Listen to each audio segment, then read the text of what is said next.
Hey everyone, how's it going? As you can see... That was mildly unfortunate.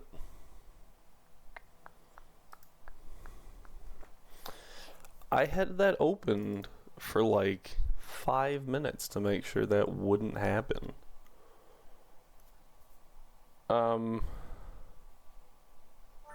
Huh. Well, what are you gonna do? Like, is what it is. As annoying as possible. Hey Rhyme, how's it going?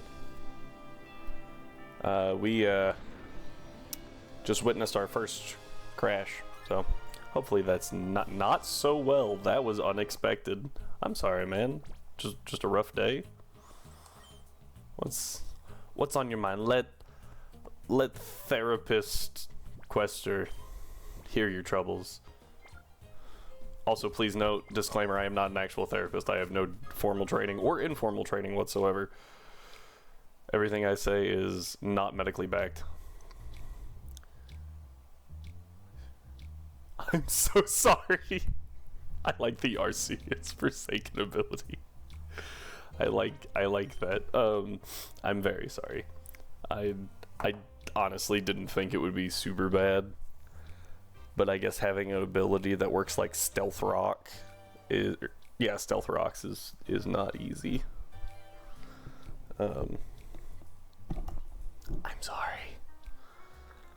I just thought it was a funny concept. I heard someone make a joke about replacing Shadow Tag with Laser Tag, and I was like, yes.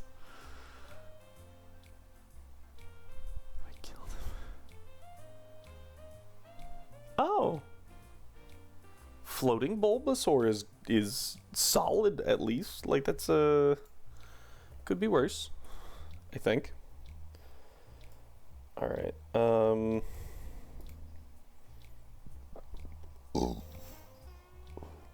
excuse me. Alright, we're back where we were. In case everyone forgot, we wiped a number of times trying to get past this. That's fair, yeah. Error messages are typically better than it just freezing and not letting you do anything. Even though they can definitely be pretty infuriating.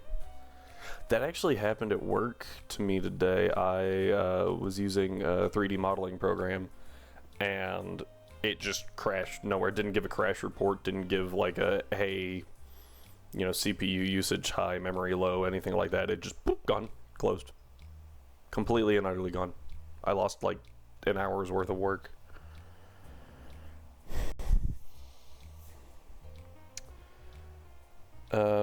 Oh, that's what I meant to do last night. I sat down last night with a plan to input all of the levels into my documentation, and I forgot. I sat down and I was like, it looks like everything's here. I don't need anything. I forgot the levels. Alright, so I'm debating if it's better to fight the two trainers that don't have Shadow Pokemon in order to gain some experience for Umbreon and Espeon, so that we can go into the Shadow fights at a little higher level. These two trainers have Persian Swallow Vigoroth, which is not great, and then Mighty and a Golbat, both of which have Dark type moves, so Espeon's kind of in trouble. I think what might be a good... I actually need to look up Hyper Mode real quick. I know Hyper Mode only lets you use Shadow Rush, but is it also called Disobedience? Pokemon Colosseum. That's not how you spell Colosseum. Hyper Mode. Ba-da-dun-dun. I gotta say, like, as annoying as this game has been, the music, like the resets and stuff, I actually really enjoy the strategy aspect of the game. But the music is so relaxing. I love it. If only Bulbapedia would actually open the thing that I needed to. Hyper Mode, Condition, Pokemon Colosseum. Rise to a fever pitch. Effects of hyper mode, that's the important one. Shadow Rush, 95% chance. Why? It said, so in this game it tells you, hey, Shadow Rush has a raised crit rate when you're in hyper mode. What they don't tell you is apparently it's 95%? That's insane! A move order than Shadow Rush and may take one of the following actions. Disobey and use another move, usually Shadow Rush. Take a turn, attack its teammate. Attempt to use its item. Interesting. Hurt itself, as if confused.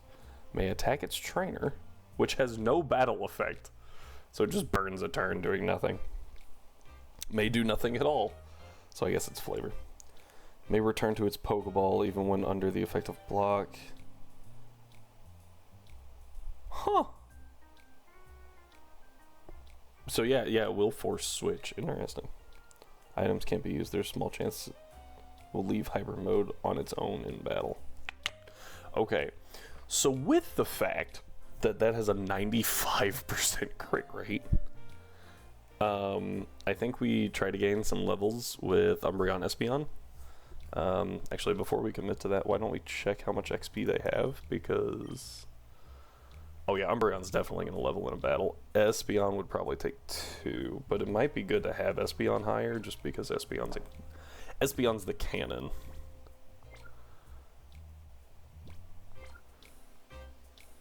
Wait. It's throwing an error for the ability Splash. What? Yeah, no, you're good. I'm sorry. I honestly didn't know how hard that would be to code. I just thought it was kind of funny.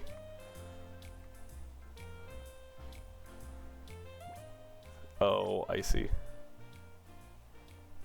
Interesting. Oh, the ability Splash. I see. Every time I hear anything, yeah, like the tag, the thing that pops out and says what it is. I thought you named the ability Splash or something, or thought it was using the move Splash. This is the problem with verbiages in Pokemon.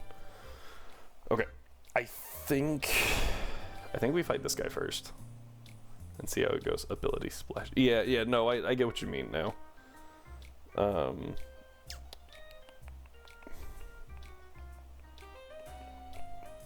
I think we fight this guy.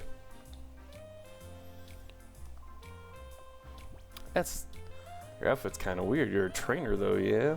I think our outfit's kind of sick. I gotta be honest. Like, I love the outfit.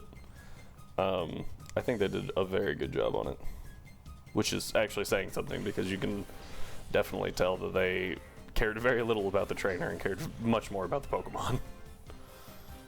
And maybe I can't even say that, because, like, again, Umbreon's sprite, okay. Espeon's sprite, okay. All the Gen 3 Mons, pretty solid. And then you get Charmander that's got, like, 3 miles between its eyes. And it's kind of rough.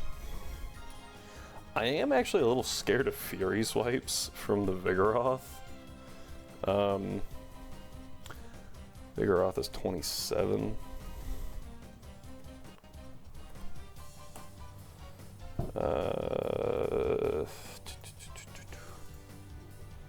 72. Yeah, so we can't kill, but we can deal a bunch of damage. I think what we actually do... oh my word. Calm yourself, please. There. I think what we actually do is we bite, because I think bite plus confusion does more than just confusion, maybe.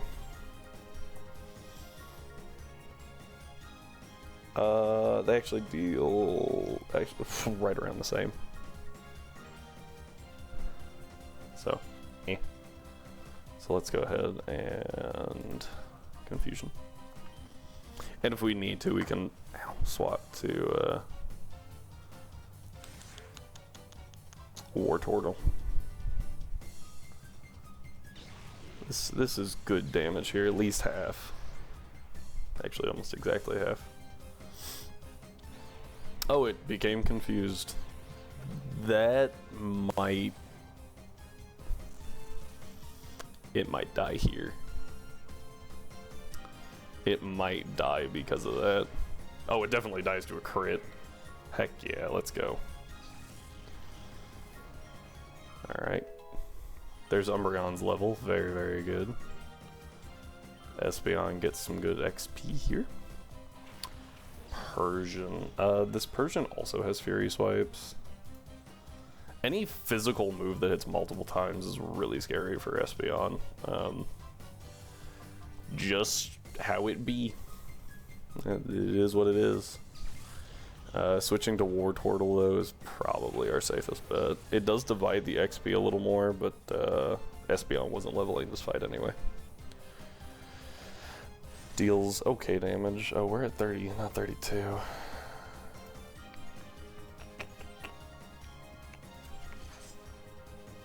Oh, that was a crit. Good thing it only hit twice. Alright, here we go. Big bite. Solid bite, at least. I think we go Crunch just to avoid the hyper mode activation. Ow.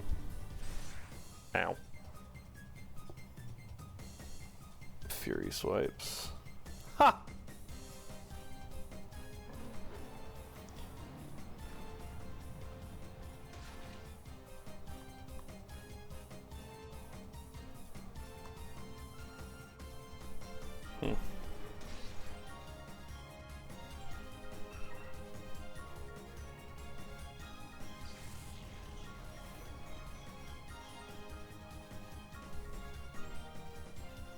Okay.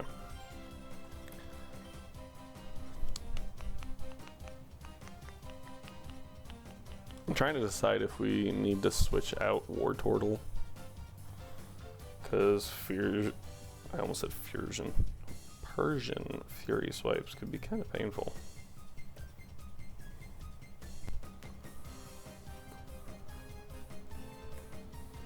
Fury Swipes. Against Wartortle deals 7 a shot, which means all 5 kills. Is it worth the risk?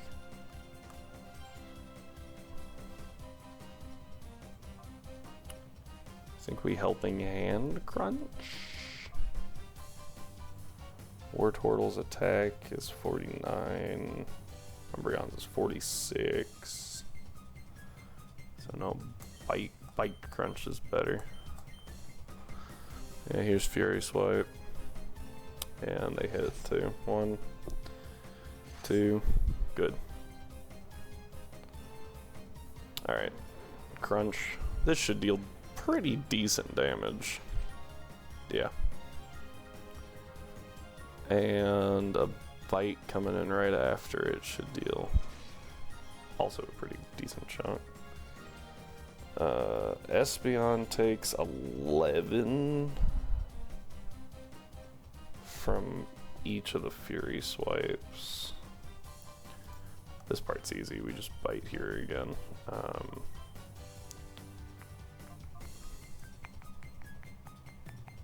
So 1 crit kills. Let's go ahead and go to Furret.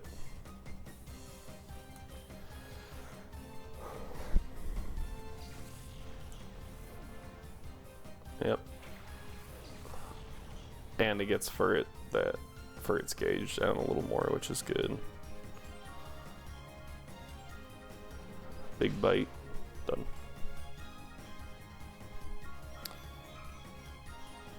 So I believe most of the opposing trainers here have Calda. What a name. Most of the trainers here, their Pokemon have like all the IVs of their Pokemon are like 5. And that is all. The notable exception is Psyduck. That's right. That Psyduck has 31 in everything. Also, all the shadow Pokemon here have 31 across the board.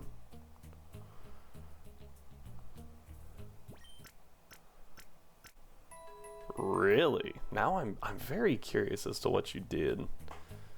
Also, if this will require me, because I downloaded the version. Snow warning mega filter. Oh, does hail grant Spadef like sandstorm?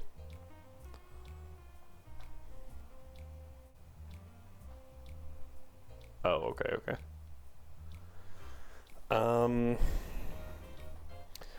Alright, so we learned that getting the Whiscash first was not a good plan. I feel like the Sunflora was probably the safest, but we did lose a Mon there because it has Mega Drain, which is super effective to two of our guys. Sorry, one of our girls and one of our guys.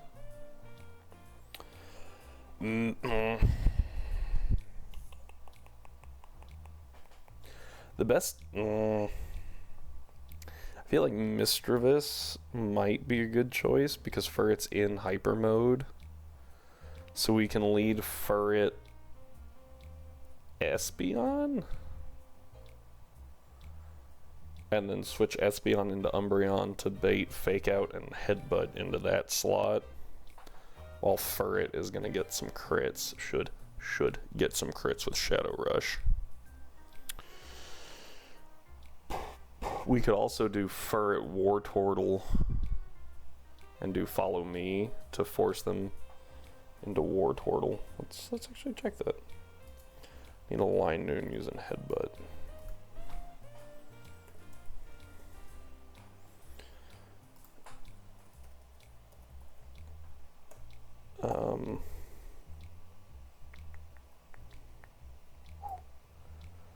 It's like 26 damage, that's a lot, but Fake Out's not going to be a whole lot, and then we can switch Wartortle and Umbreon. It's not a bad one. Oh wait, no it's not 26, it's like 22. 20, okay, I guess it averages out to 25 actually, so 26 isn't a bad assumption. I think that might be the play though. That way we get Misdreavus and oops. Misdreavus can't really hit Furret or Umbreon very well, so the plan would be to have them on the field and catch it. The Misdreavus though is, let's see here. So with the Psyduck, you've got the Noctowl, you've got the Flaffy. You Sunflora, Whiscash. So either this dude's the Misdreavus or the Magmar, and the teams are vastly different. I believe this guy here has the Misdreavus, and we're kind of gonna run with that assumption. Because I think this guy has the Magmar. Oof. Yes. Come at me like your life depends on it. Okay, Ryder Vant. Let's see if we were right. Yep, we were. Perfect. Ryder on right. Except I actually just put Rye on right. Ryder. There we go. I can type. Excuse me. Yeah, so the Misdreavus here is our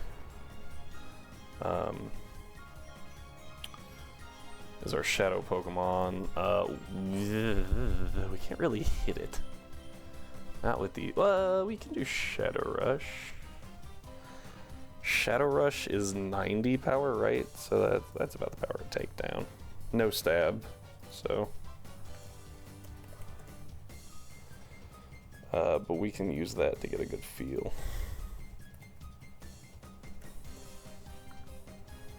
This is actually level 32.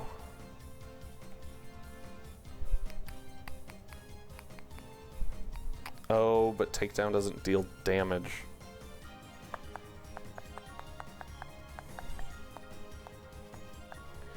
I guess we could do Aqua Jet. No, because Aqua Jet has stab. This sucks. I need a 90 base power move that hits ghost types. 90-ish. We can approximate off of that.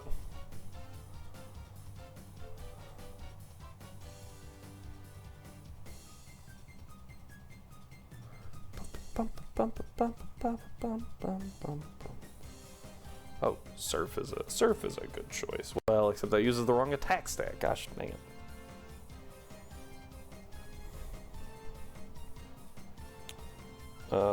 Aqua Tail has stab. Aura Sphere doesn't hit.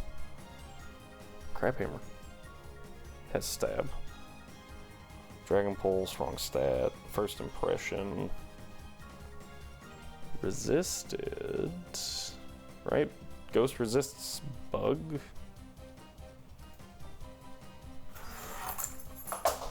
Just drop my keys.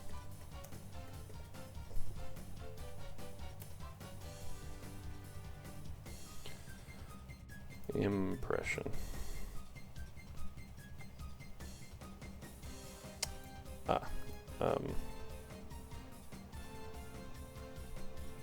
Oh, actually, Crunch is a good one here. I forgot that Mr. Rufus is part fairy in this, which means Crunch isn't super effective. I 1000% forgot that. So let's just hit it with a Crunch. See where we are after that. Come on, fire it! Yeah, crit. Oh my gosh. That's an insane amount of damage. That confuse rate could be a problem. Once again, we can just use Crunch on Furret this time. Ooh, and we're -1 attack. That actually kind of helps. So we deal about we deal about 60 on it. Oh no. Wait. Yes, about 60 on a crit. On a non-crit, we're gonna deal significantly less. Yeah, we're looking closer to non-crit being 20.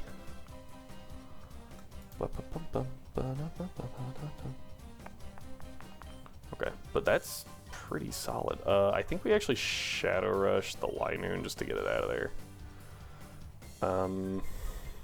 Okay, this thing is Shadow... No, it doesn't. It has...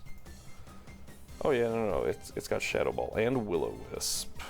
So I want to know... Obviously, it can't hurt Furret with Shadow Ball.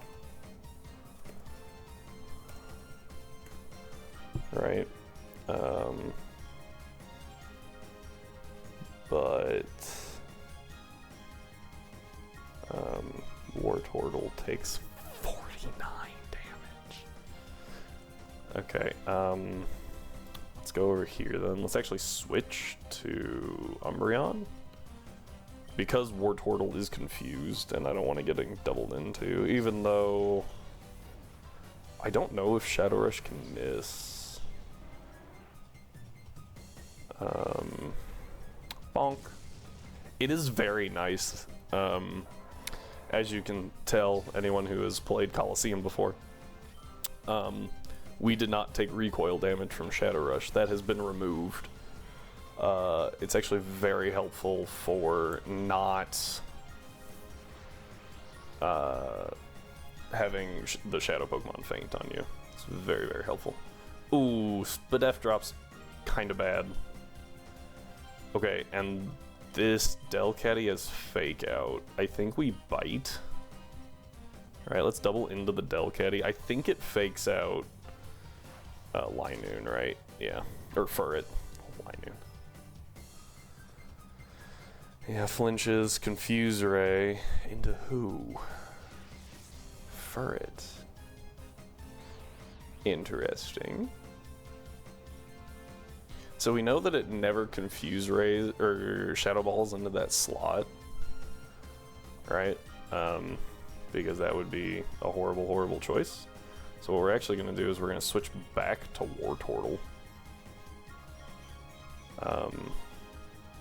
Go ahead and bite, I guess. Delcatty's not that scary, but I just kind of want it off the field. Oh, it does have headbutt. Never mind, it's kind of scary. And tickle. But I want rid of it so that we can focus on the Mischievous. Ooh, Will-O-Wisp. I'm really glad we swapped. Actually, does crit go through burn? I don't think it does it? I wonder if it's not... And now we're gonna switch back to Ferret.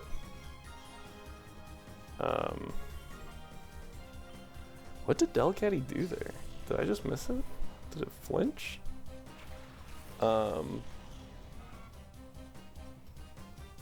Confuse ray. I mean, I'll just keep swapping back and forth between these two.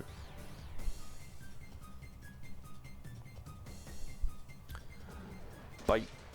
Yeah, I guess it flinched last turn. So down goes Delcatty. That's really good for us. Just because it gets it out of there.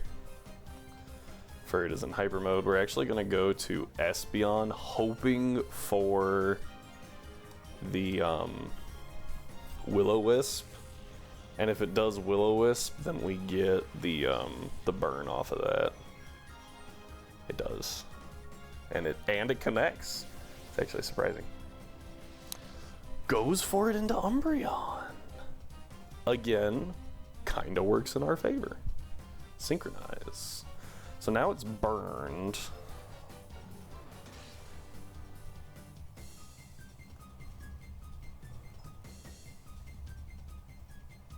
Calculator.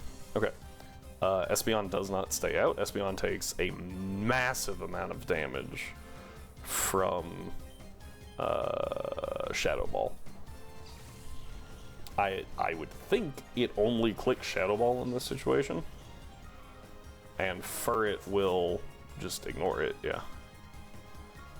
Bite does little damage, a little bit. Ferret is still in hyper mode. Yeah, we're just gonna keep switching out the Ferret slot. Just cause we'll go to Wartortle just so that if it does click Will-O-Wisp again, it does absolutely nothing. Mischievous level 32. That actually doesn't matter. It is at exactly 49% HP. Status burned. This is yes, Colosseum. 41% with a Pokeball.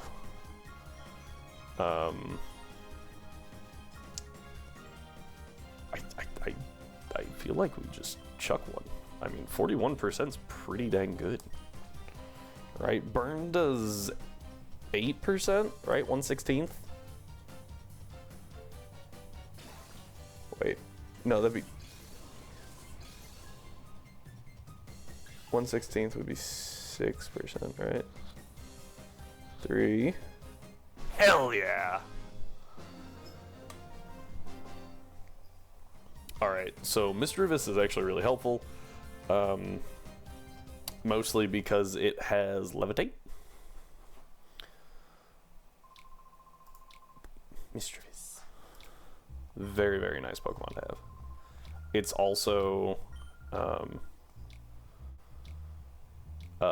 Ghost Fairy, so it is immune to normal fighting and dragon, along with ground because of Levitate. So anything with 4 weaknesses, even if it is a Mischievous, pretty solid. I think it also has increased stats.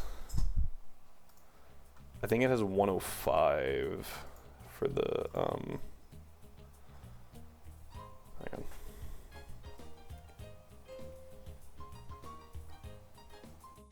It's got 105 special attack and then 95 in SPDF and speed, which is pretty decent. I mean, it's not like earth-shattering. It's not a flutter main, but it is pretty good. We're also gonna save because the crashes have me scared. And again, being immune to ground, along with Dragon's not as important, honestly.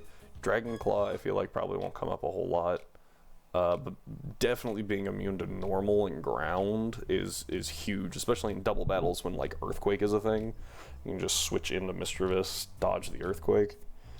It also hits really hard if we can get away from Shadow Rush. Again, that is the biggest thing that's kicking our butt right now, is that Furret and Wartortle have a couple more moves, but Mischievous is locked only into Shadow Rush, and that really sucks. Man. It also can't really hit normal types very hard. It does have a good support move, and Will-O-Wisp and Confuse Ray is pretty solid, especially on a fast Mon. I think we probably go for the Breloom now. Yeah? Not Breloom. Well, take out the Breloom, get the Flaffy, just for 6 Pokemon.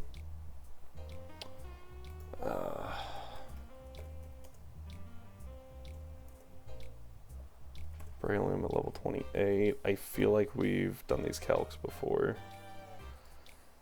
Yeah. Oh. No, there's no shot. It is not a roll to kill. We have to Helping Hand Confusion in order to get rid of it, which I am fine with. Let's go get rid of this Breloom and get this Flaffy.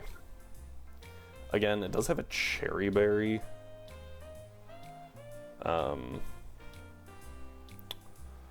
So that could be good. And now we have an immunity, and we have another Pokemon that just takes a lot of special damage pretty well. So, oh, excuse me. That's good.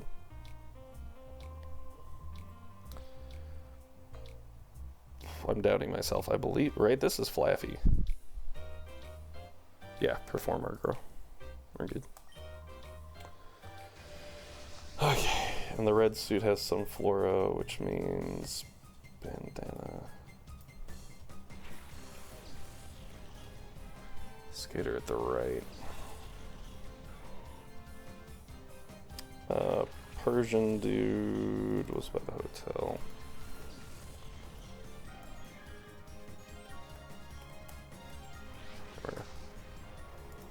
Had to update the documentation. Okay, so Helping Hand, Confusion, drops the Breloom very handily. Wonder about. Man, I got a cat crawling places.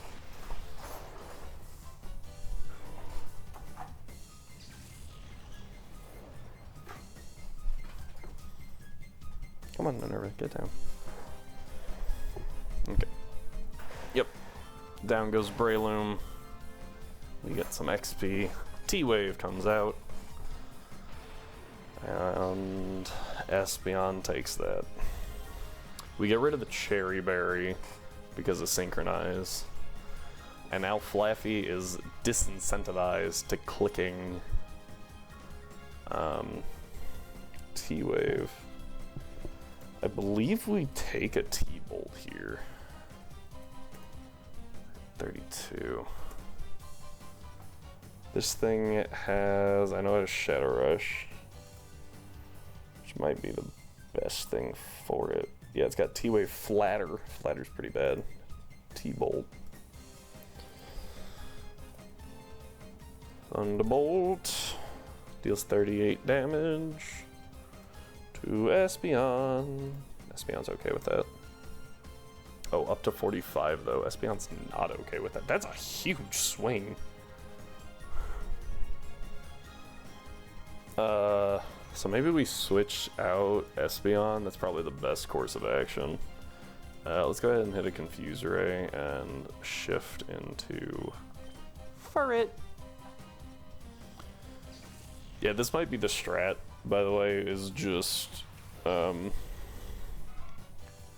constantly switching between Furret.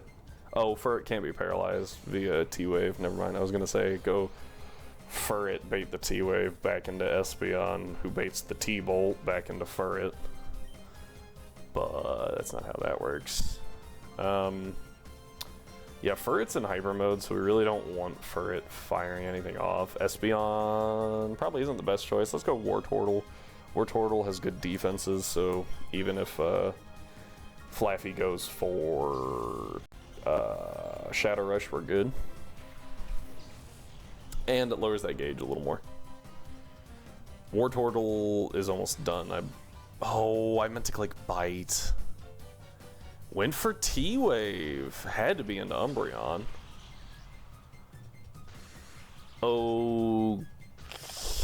Okay.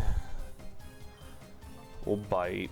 And again, shift back into Furret. I guess it just decided that, like, Shadow Rush wasn't a good idea. Come on.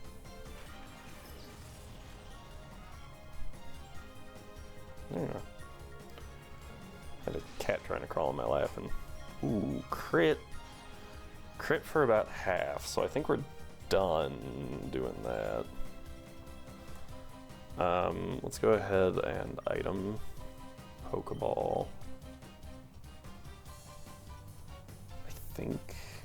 I feel like this is a pretty good shot considering Misdreavus was a good shot. And Flaffy's catch rate has got to be higher than Misdreavus, right? Yeah, 50% with a Pokeball. Heck yeah. Yeah, and like I said, we're just going to keep switching because we can't have Furret... Oh, hey. Cat started freaking out. We can't have Furret start firing off Shadow Rushes here. It's just not a good plan. Furret out. Out goes Wartortle, and that actually finishes off Wartortle's gauge, which is super nice. Yep, there's the... That's got to be an Umbreon, okay. I was like, because I thought it was firing it for some reason into the Furret slot. I was like, did I just get red super hard? I would have absolutely lost my mind. Alright, back into Furret, because baited the Thunderbolt.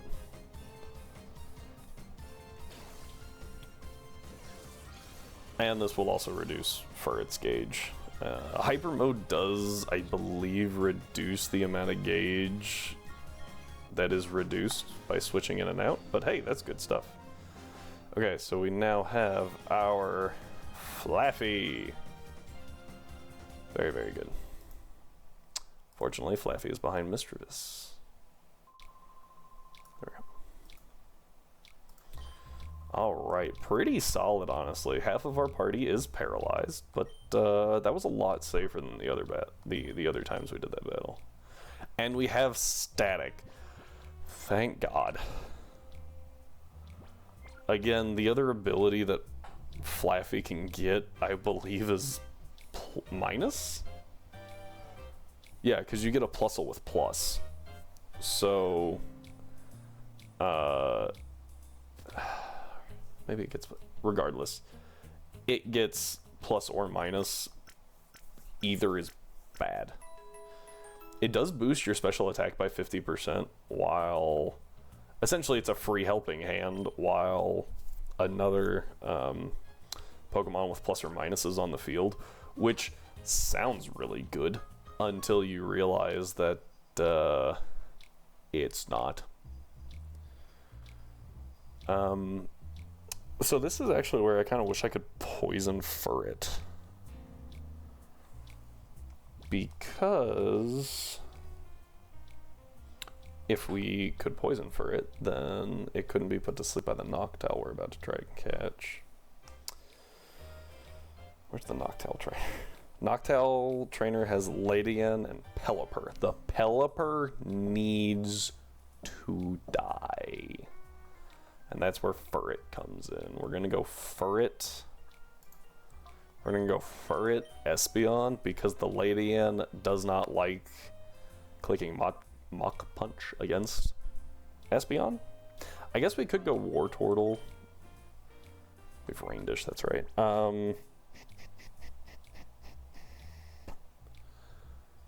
So Wartortle would do what? Could use Follow Me to bait the Mach Punch from the Ladian. Also, we'll get some recovery from the Pelipper that likes to click Drizzle. I think that's probably the best lead. Yes. And what we can do is leave the Ladian. It does hit pretty hard, but I think the Pelipper is more threatening because of Rain Dance Water Pulse. Throws the Noctowl out right off the bat. That's actually a problem. Yeah, so Wartortle's still firing off. Who's faster between Noctowl and Furret? I feel like Noctowl.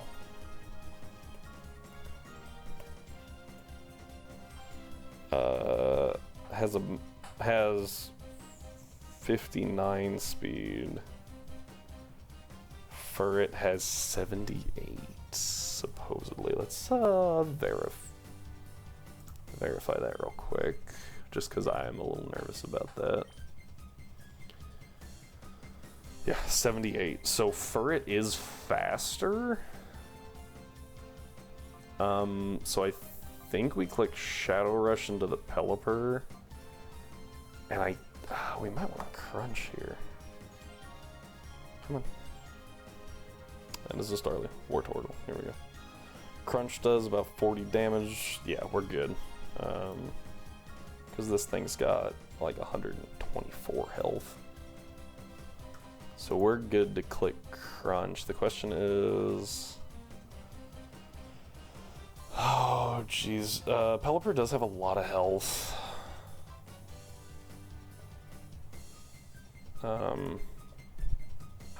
That's all it does, I guess, really, right? Pelipper's a bundle of hit points. 74 versus Furret. Crunch deals about 20 damage, which Shadow Rush is a little stronger. It can crit, but... Excuse me. But I don't think it really matters. Yeah, let's go ahead and crunch the Noctowl. Shadow Rush. There's a crit. Yeah. Deals good damage, and we are faster than the... Why is Wartortle faster than Noctowl? This is why calcs are important, everyone. Ow. That really hurt. Okay, so that was extra sensory, right? And this Pelipper's definitely gonna go for Water Pulse into Furret.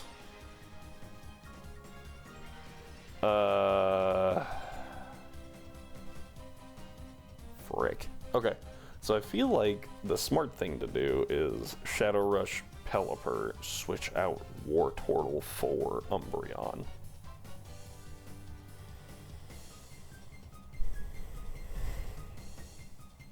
Or we double out Furret for Espeon, or Furret for Umbreon, Wartortle for Espeon, because Wartortle's going to be taking that extra sensory again.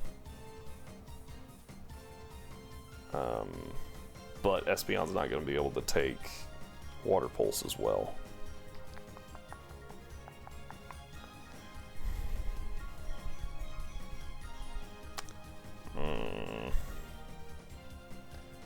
I think we kill Pelipper here and switch into Umbreon. I think for it takes a non-crit Water Pulse.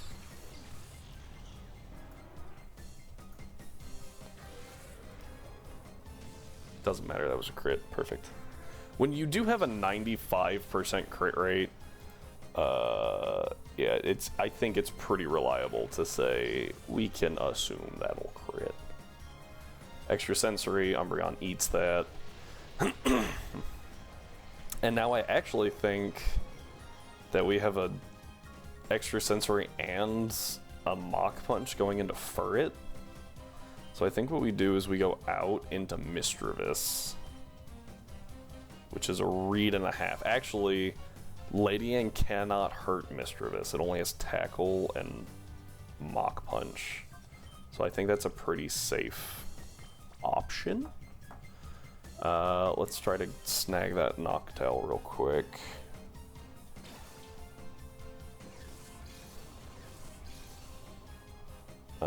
It is only a 28% because it doesn't have a status. There's no good way for us to... Doesn't matter. To give it a status is what I was gonna say. And now Furret switches out and goes Misdreavus, which reduces that gauge a little bit, which is nice. And called it!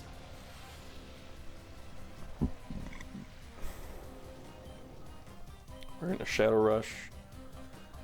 And I think we confuse right here. This thing does have Safeguard. Yeah, I was about to say, I feel like it doesn't click it against Umbreon. That does a lot of damage. Being super effective is huge. Nice. Alright, yeah, we get the Confused Ray up. It's not super helpful, but it's not bad. Now, I would imagine it goes for Mach Punch into Umbreon again. So let's Shadow Rush. And we have to compare some stats real quick. Hang on, I don't have Flaffy. Yeah.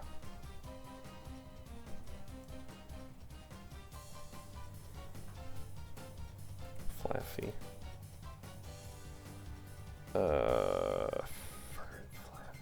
Misdreavus. I already got Noctowl. Noctowl's really good if it has the correct ability. Okay, so...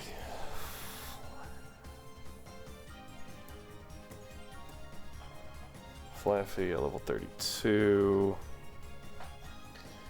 How well do we take a Mach Punch from a Lydian? That's the question that we must ask. It's actually kind of crazy that we're having to like be concerned about a Lydian. Not gonna lie. 27, that's what I needed. Oh, whoop. 27. It does have Mach Punch. So Espeon takes that 12.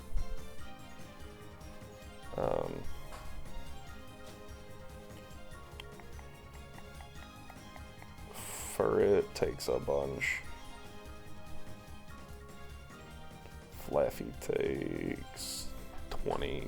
Yeah, obviously it's best to bring an Espeon, yeah. Yeah, that's just... So, switch you out. Now I feel like Tackle is the next move, right? That would make sense. Ooh, but it hits itself, so it doesn't matter. If it... Ooh. Okay, so I actually think the best thing here is to call Misdreavus. Not because we don't want Hyper Mode, but specifically because we want... we want moves. Moves are significantly better than some crits with Shadow Rush, in my opinion. Especially when we don't really need it. Right? Furret kind of needs them because Furret's not, like, it's definitely our hardest physical hitter right now, but it's still a Furret. Alright. That was pretty good. That was good. We have more shadow Pokemon than we have ever had, so we're doing better. Excuse me.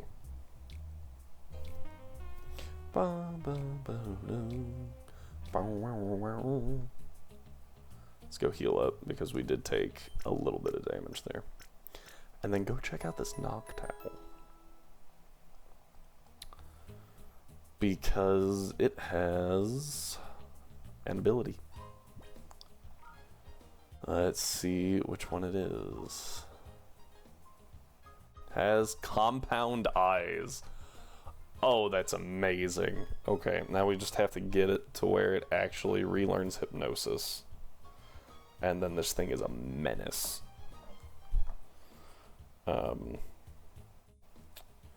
I feel like Sunflora's next. Oop. You're falling down, kitty.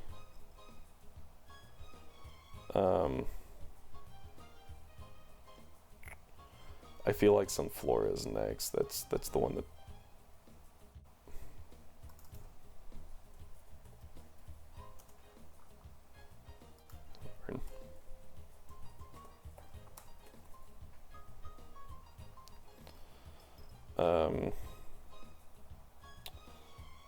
Yeah. Because we already got Noctowl. I guess we could go fight the Mighty Anna trainer. Mighty Anna Golbat. But I feel like... Hi. Hello. There's a cat on my shoulder. Did I save? I did not. The cat has decided to stay on my shoulder. Yeah, this is just how we're going to play for a little bit. For it being part ground here is actually slightly detrimental. Like I said, I think we go for Sunflora, but we should probably swap Furret out for Noctowl just for the added resistance. Yeah.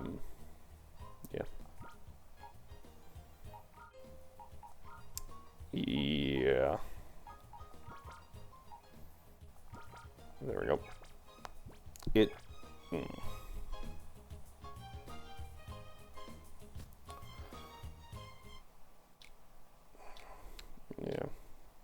I actually think we might lead Umbreon Espeon. Because the other two Pokemon are Gloom and Dustox. Can we kill Gloom? Cat hair. Can we kill a Gloom with just a normal Confusion? Yes. I think it's a roll. Yeah, it's definitely a roll.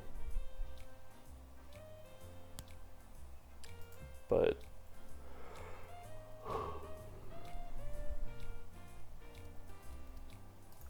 fastest Gloom 34.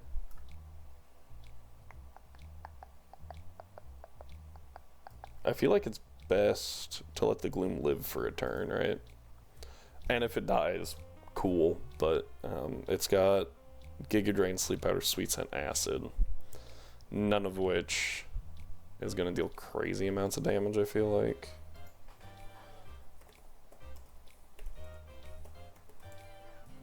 Yeah, Espeon eats those pretty well. It's the Sunflora that I'm really scared about.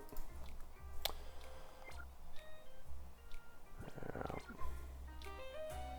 Red Suit is Sunflora. So, let's go ahead and do that. Oh, excuse me. And we can always switch around. Now we actually have the Mons to switch around. We have the numbers, which is really nice. Noctowl. Place a ferret. Yeah, so I kind of tried to order these where, like, we might use them. So I figured as special attackers, we have Espeon and then either Flaffy or Noctowl. But yeah, that didn't work. Okay, so I think we confused Ray the Sunflora because ooh, they sent out Dustox actually. Dustox has Silverwind, which means we might actually need to try and take that out first. 27. Yeah, helping hand guarantees the kill. I think we kind of got to go for that because of Silverwind. Silverwind is really, really scary. I wanted to confuse Ray the Sunflora so that it doesn't set up growths like it did last time, but we really gotta get rid of that Dustox before it starts spamming Silverwind and gets an Omni boost. Okay, that's pretty good. This is also good. These are both pretty specially defensive Mons that are out too. So, and Sunflora is really slow. Sunny Day. Now it's quick-ish. It does have Chlorophyll. So now we can go back to plan A, which is, oh, and Espeon's still faster. Does this kill? Nope, that's okay. There's growth, yep. Growth is really scary. +1 is not enjoyable. Yep, we take that, that's good. Alright. And here's the confuser right now. So we're gonna look. Sunflora has Mega Drain, not Giga Drain.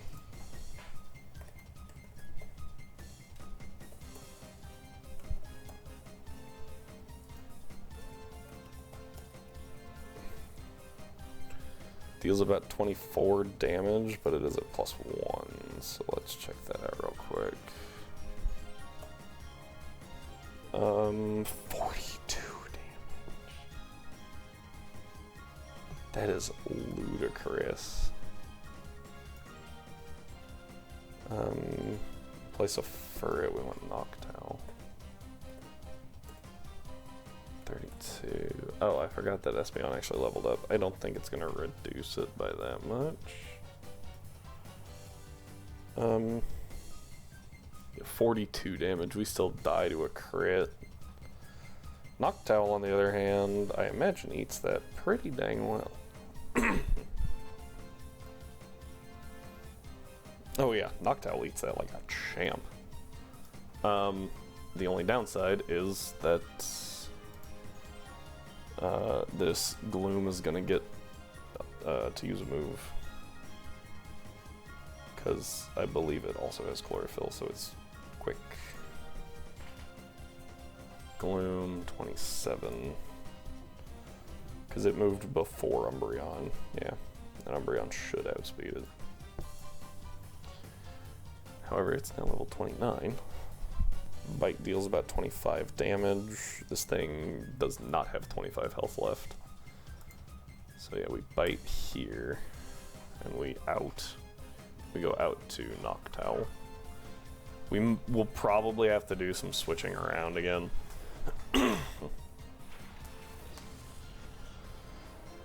Okay. Ooh, that was a big chunk though. That was a huge chunk. It might be worth it to go out to Flaffy, who can definitely eat one hit. Or Mischievous.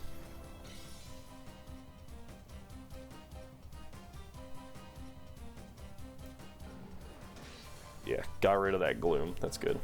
Okay.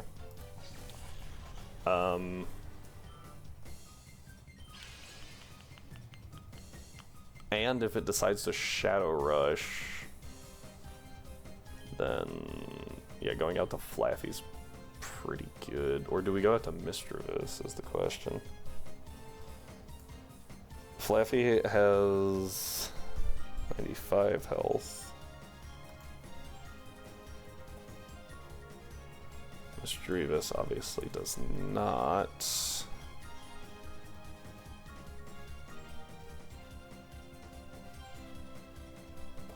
Mischievous. Oh, it's 99. No, what? Huh? I have this Mischievous having more health.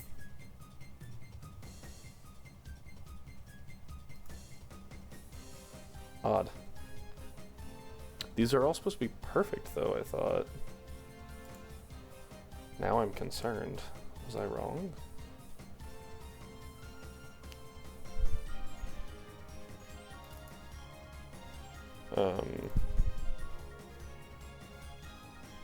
Same trainer Pokemon.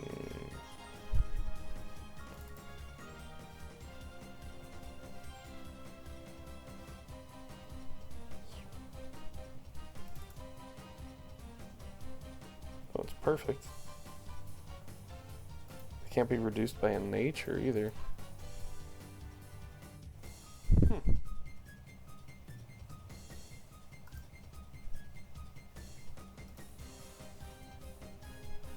I have no idea.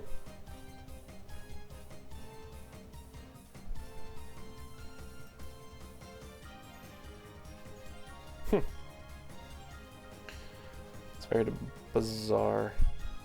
Anyway, sorry. So, where are we at? I think we go to Mischievous, who will eat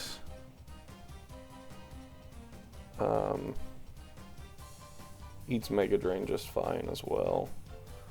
And again, that's just to reduce that gauge. And then we'll switch back into Noctowl, reduce the gauge again, which might actually just finish off that first section and allow us to use Hypnosis. That is scary.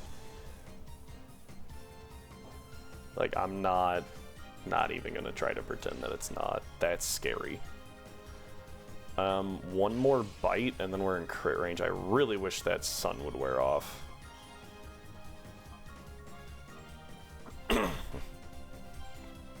I really wish that sun would wear off. Out goes Noctowl again. Big reduction. Mega Drain. Yeah. Into who? Noctowl. Good, good, good. That didn't go down at all. Interesting. That did nothing. Oh good. Oh good. This is very solid for us. Okay. So we're gonna bite and we're gonna ball.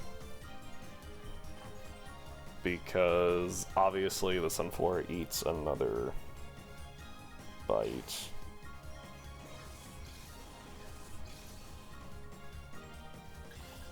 %. Nope. Here's a bite. Chomp. Okay, and we're done. We can't hit it anymore. Snapped out of Confusion. Kind of annoying. Uses Sunny Day again. We will go for Confuse right here. And then, again, Ball. Which, now it's at closer to 30%. 41% shot. 1, 2, 3. Got it. Good stuff. Okay. Very important. Now we have Sunflora, but it knows no good moves. So all it has is Shadow Rush. Hey, kitty. Ow. Minerva, either jump or don't get up here. Because you clawing my leg to climb up is kind of awful. So, from here...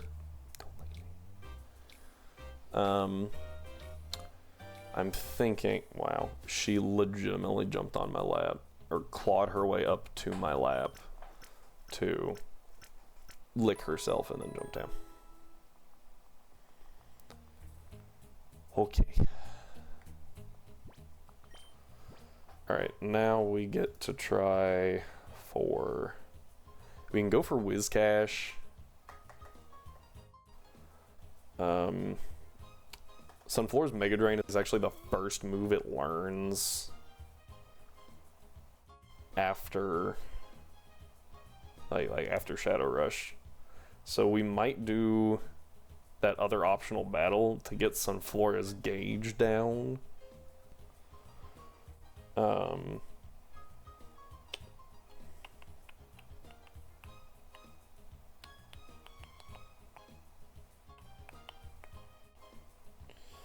think that might be good. Oh, the Mightyena has Poison Fang. Which means if it sees Sunflora, it's going to go for Poison Fang. Which is resisted by ground, right?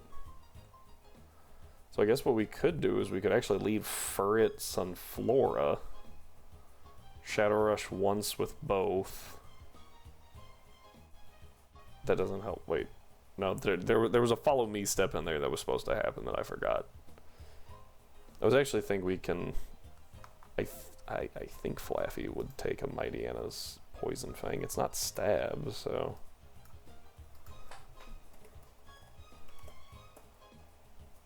That's not how you spell Mightyena, huh? Mighty. Oh. I was confused. I was like, I'm pretty sure I spelled that right.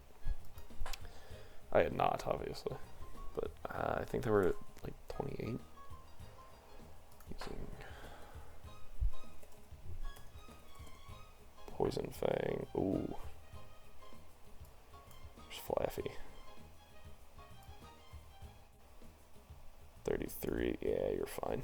Okay, so what we can do is we can lead Sunflora, not Espeon. Don't know who else will lead. Probably Furret.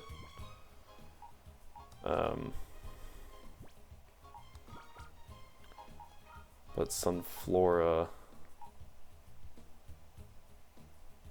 Swap out Wartortle, because Wartortle doesn't really help us here, and its Shadow Gauge is already dealt with.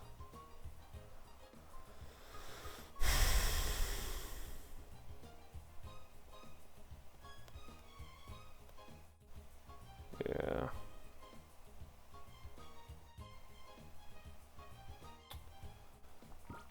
I think we actually drop... do we drop Espeon? Yeah, because... So obviously the concern here is that the other so it's Mightyena Golbat, which means dropping Espeon probably isn't great. We kind of need Flaffy for the resist. Mischievous... I think Mischievous doesn't do a whole lot. We need to lower Noctowl's gauge as well, but we can't really do that in this battle. Not effectively. But we also can't really switch in Espeon, is the other concern. Gust, Bite, Dual, Wing Beat, and Thief on the Golbat make it really hard to switch Espeon in. So I think Espeon stays behind. I actually think Noctowl does as well. I think we put Noctowl in for Wartortle as a neutral switch, as opposed to Noctowl that's going to take quite a bit of damage. But I was really hoping to get your Shadow Gauge down as well. Sassy's not great. I forgot that we also need to update the natures, so let's do that real quick. Yeah, down speed on Noctowl is not overly fantastic. Espeon. We already know your nature because we gave it to you.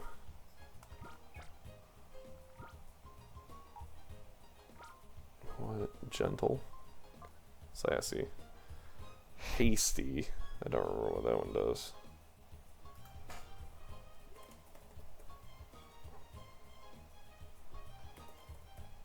Let's find out. Is Hasty on a Sunflora good? It doesn't really sound good.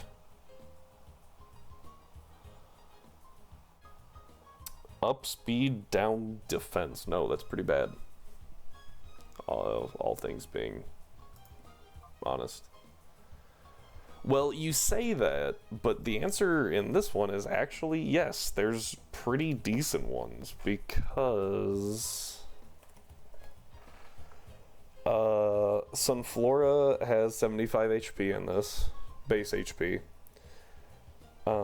Has 75 defense, 85 SPDEF, 45 speed, means a down speed nature is actually, who cares? Oh, and it has 125 special attack. Yeah. So yes, there's definitely good things to have on a Sunflora with 125 base special attack. Especially since we have redirection mons, so its horrible typing can be somewhat mitigated. Gentle on up, SPDEF, down defense. It's not great.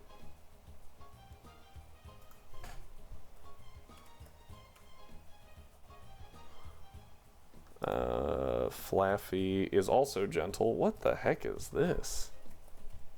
That's insane. Wartortle is naughty. This is pretty rough on natures, all things considered. Gentle's just not a great nature. Because it increases one defense at the cost of the other, which makes them not good.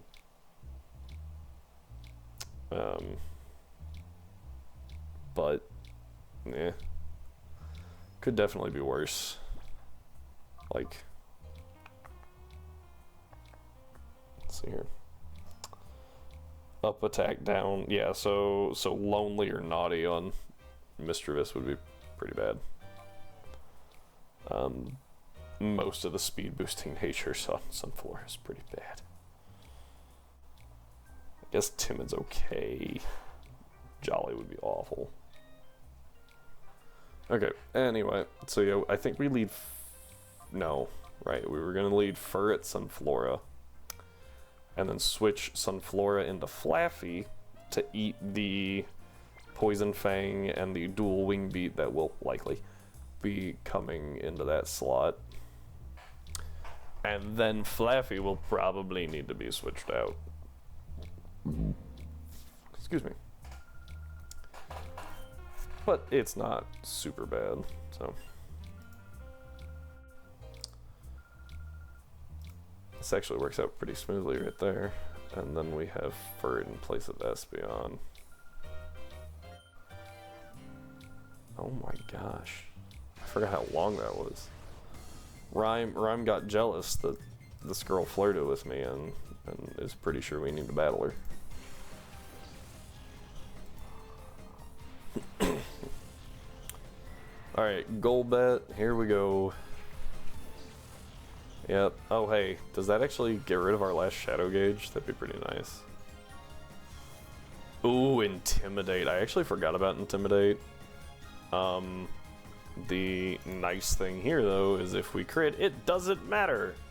And I think we actually go to take out the Golbat, because I feel like the Mightyena is not quite as much of a threat, but the Golbat's kind of scary. Because it has so much coverage. It's got Dark, it's got Flying, and I think it had Poison. Nope, just Dark and Flying. Still up. impressive. Yeah, here's the dual wing beat. Flaffy eats it. Not a care in the world. Also, it's a double hit move, which means static has double the chance to proc. It doesn't. Mightyena goes for Howl. That was not something I had anticipated. I just kind of assumed it would go for Poison Fang. I think we just Shadow Rush the Golbat again and Shadow Rush the Mightyena. This definitely kills the Golbat.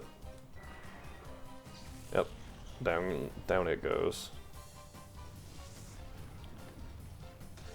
We ate it. It hurt. That's not great for us, actually. And now that we know it's also clicking Poison Fang, we can not go into Mischievous. That's neutral. We'll go into Umbreon just for the XP. If Mischievous was pure Ghost, that'd be a better switch. But it's not. It's Ghost Fairy, which makes it neutral to that. Oh.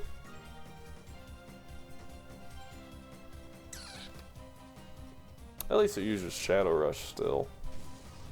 I was really kind of banking on that crit. Thinking, man, that's nice.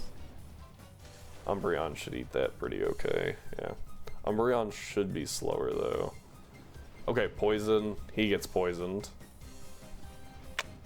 Good stuff. And I think what we go for now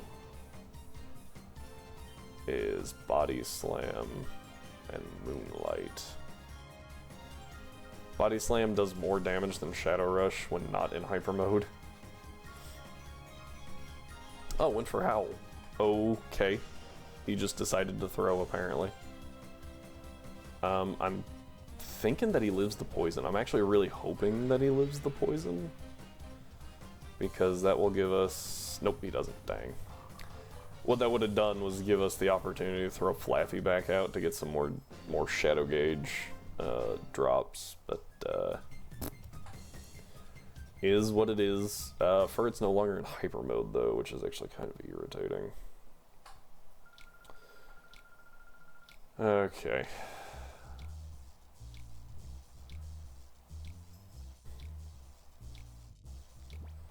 So, I don't remember if these teams are immediately replaced, and I don't have documentation telling me if they are or not. If we can rebattle them, we're going to, so that we can get those Shadow Gauges depleted and actually have moves. The safest one... I lean toward the old Sunflora trainer.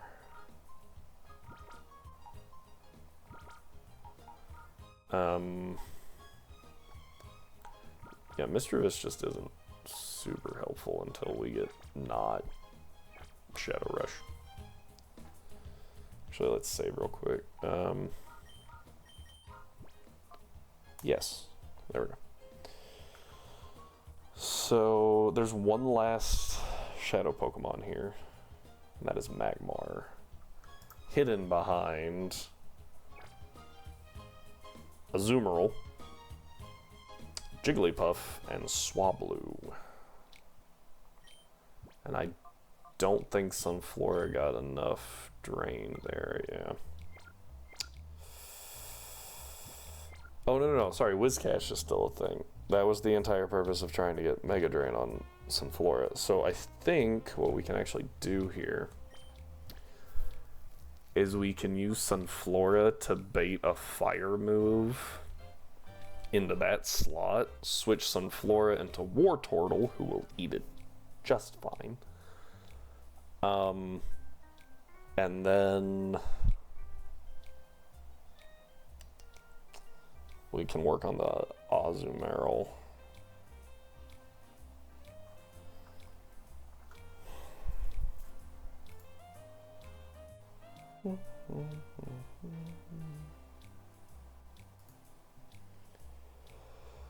Yeah, so there's no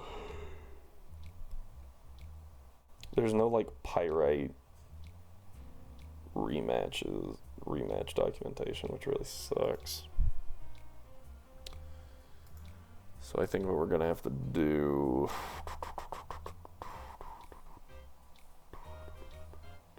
Ooh, Azumarill's part fairy, but it doesn't know any fairy type moves. There's Sing, Tail Whip, and Bubble Beam.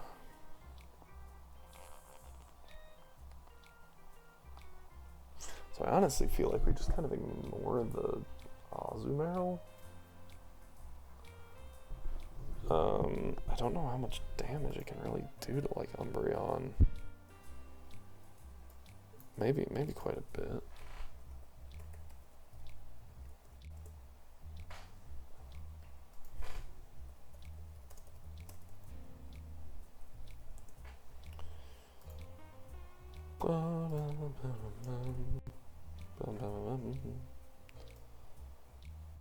I mean, it's only dealing like 20 to Espeon, so it's gonna deal, yeah, it deals like 10 to Umbreon.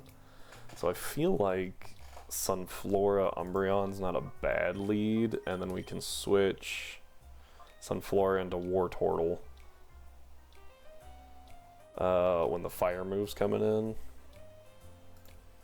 And that should let us get a Confuse Ray off on it, on the Magmar. Also, if they lead not Magmar, I think we're still okay. Jigglypuff and Swablu both have Disarming Voice, but I feel like they don't hit that hard.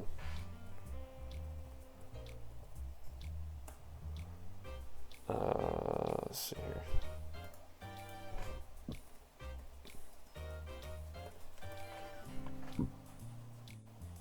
Yeah, Umbreon. Well, Umbreon takes like 24 from that from Jigglypuff. Swablu, he's obviously she's gonna take less, which means we can get a Confuse Ray off, or if it's those two. How fast is Jigglypuff? Oh wait, hold up. Take 27 max from this Jigglypuff. Doubled to 54. That's from Disarming Voice. Oh, wait, that's before the spread. Yeah, we take that like a champ. We take like 21 max, so double to 40. And we have Moonlight as an option to make sure we don't get absolutely hammered over and over and over again. And we can also switch to... We can always switch to Espeon as well. I think this is a pretty decent lead. I don't... The Swablu does have dual Wing Beat. But we can always, if it's Swablu out, we can always just swap to Flaffy. Flaffy will eat it. Yeah, okay, here we go. Oh, he walked away right before I pressed A. There we go. Alright, so we don't have Furry, we have Espeon again. I really want to work Noctowl in, but without Hypnosis, it's really hard to work Noctowl in because Espeon just does what Noctowl does, but better, right? Noctowl is meant to click Hypnosis and hit things relatively hard on the special side, and Espeon can just do that without having to click Hypnosis. Alright, but I was correct. Here's the Magmar. That's, again, likely going to be firing a Fire Punch into that slot, so we just swap out here. Call Sunflora back, bring out Wartortle, who now... Ooh. Do you eat the Confuse Ray? He does. Interesting. That's okay. That legitimately doesn't change a whole lot. I was thinking on clicking Aqua Jet. I guess we just switch. Bubble Beam isn't gonna deal a ton. Yeah. That's what I was saying. Like, we just kind of ignore this Azumarill. because it's not a threat. Yes. Is it? Or is it 90? I just thought it was more accurate than supersonic. I didn't think it was 100% accurate, though. I might be wrong. I don't see this. Yeah, so the Magmar only has Confuse Ray, Follow Me, and Fire Punch. I guess it does have Shadow Rush, right? That's just... Oh, okay, it's 100. Didn't know that. I think Noctowl honestly takes this pretty okay. And if we get Hypnosis here, that's pretty great. Because that Azumarill is definitely not firing off into this slot. Ooh, we did just get Hypnosis. Another Confuser Ray. Is that into... That's gotta be into Umbreon. Yep, okay. Makes sense. Still irritating. And Bubble Beam. Plink. We will have to swap at some point just to get rid of that confusion. Okay, we get the Bite though, because obviously we can't reliably use Moonlight while confused. That's just not a good strat. So let's go ahead and swap into Wartortle. Hypnosis. Hypnosis is really good when you have Compound Eyes. Let's see if we can land it. It's like 70-something% accurate. Oh, come on! Is that all this thing is gonna do? It is, isn't it? Oh, good. And we hit. Oh! That was huge. Alright, now we actually have to do some math.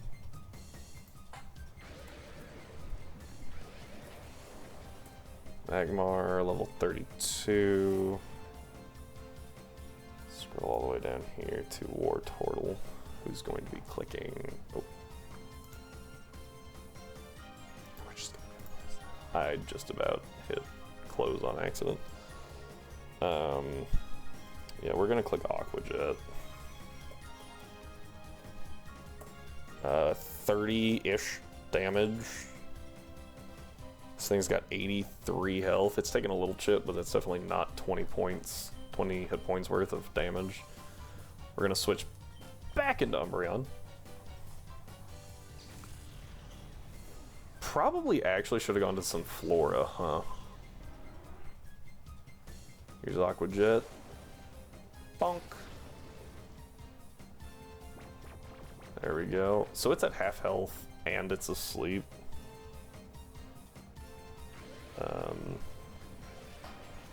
Yeah, we eat it. This is where we click Moonlight for safety. Calc says Magmar at approximately, what would you call that, 40? 40%? Asleep. 27%. It's not great. With a Pokeball, of course. Moonlight.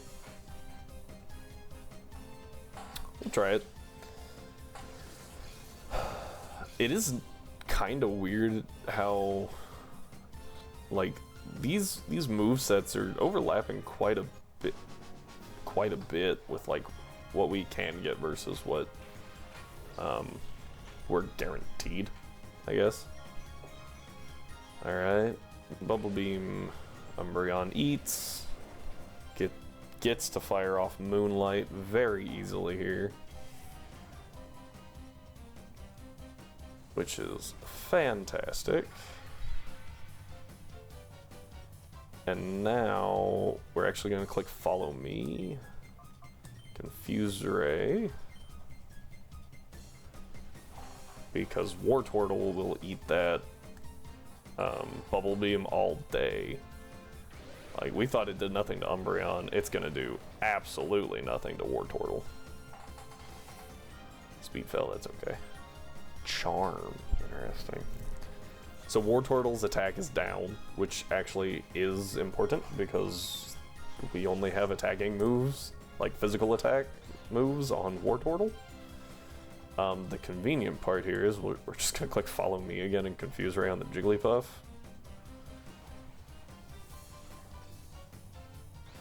There we go. Good. This way we just have them both confused. We have the field locked down a little bit. This is how we want it. And then we're just gonna swap War Turtle out.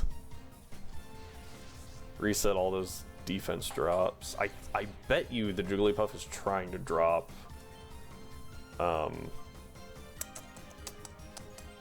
Umbreon's attack. But it really doesn't matter because we don't really use Umbreon as a physical attacker or an attacker, period. Swapping out War Turtle into Espeon brings us to the point where we can kind of just start sweeping, especially if that Azumarill keeps hitting itself. Confusion. Hit. Nice. We get the bite. It's not gonna do anything because this thing is fairy. But now we can do confusion. Let's actually hit the no, I think the Jigglypuff is more of a threat, which is a sentence I never thought I would say. And Helping Hand, because Bite is just really bad here. So Helping Hand into Confusion is pretty solid. Bonk. Yep, kills. Alright. I imagine the Azu probably clicks Bubble Beam into Espeon here. Because Espeon's going to take significantly more damage than Umbreon. I didn't say a lot of damage, I just said more damage than Umbreon. Which is not impressive. Alright, Helping Hand. Yeah, I think we Helping Hand here. And Espeon now should still go first, yeah. Even at -1, Espeon is significantly faster than a Swablu. Okay, so the Swablu lives for this turn. Disarming Voice comes out. They take very little damage. Umbreon actually takes more damage here. Whoa. And, okay, here's the Bubble Beam. Again into Espeon, and this is where I think we switch. Because we could just Morning Sun, but we're slow now, so eh. So let's go ahead and switch, and we can get rid of some more Shadow Gauge. I think we want Sunflora has Mega Drain finally, okay. I think Flaffy's next move is T-Wave, and that's actually kind of useful, so let's shift into Flaffy. Also resist dual Wing Beat, which is nice. And just, I want to say Swablu is actually part Fairy in this, so this might do absolutely nothing. Then again, it's also a Swablu, and its defense is that of Swablu. So, yeah, Flaffy eats, Umbreon eats. Yeah, this is a pretty safe trainer right now. Just because we have a bunch of special tanks. Yeah, we're good. We're good. Speed fell. It's a Flaffy. It's not supposed to be fast. Oh, excuse me. I think we actually call Flaffy here to reduce that gauge some more. Because it's more important for us to have moves than it is to have stupid high crit rate. Especially on a special attacker with a physical move. Yep. Eh. Hey guys, we're getting close to where Umbreon has to click Moonlight again. Whoa. And doesn't eat that super well, but we're okay. Yeah, speed fell again. We're gonna bite the Swablu. Ooh, survives on 1. I think we go ahead and just click Shadow Rush and Bite. Just in case we do get the shot at going into hyper mode. Yep. Yeah, Umbreon's just... Umbreon's such a wall. Ooh. I went for Sing. That was sneaky. It's like after all of this, maybe spamming Bubble Beam wasn't my best strategy. Maybe I should like do some status stuff. We get the Shadow Rush off. I did more than I thought, honestly. I was expecting like an 8th. Because again, Flaffy's not a physical attacker. Let's go ahead and switch. I feel like Noctowl might be better. Because Noctowl gets extra sensory next. And Sunflora just gets Sunny Day. Oh, no. Noctowl gets dual Wing Beat. Heck yeah, that's better. It is physical, which is kind of meh.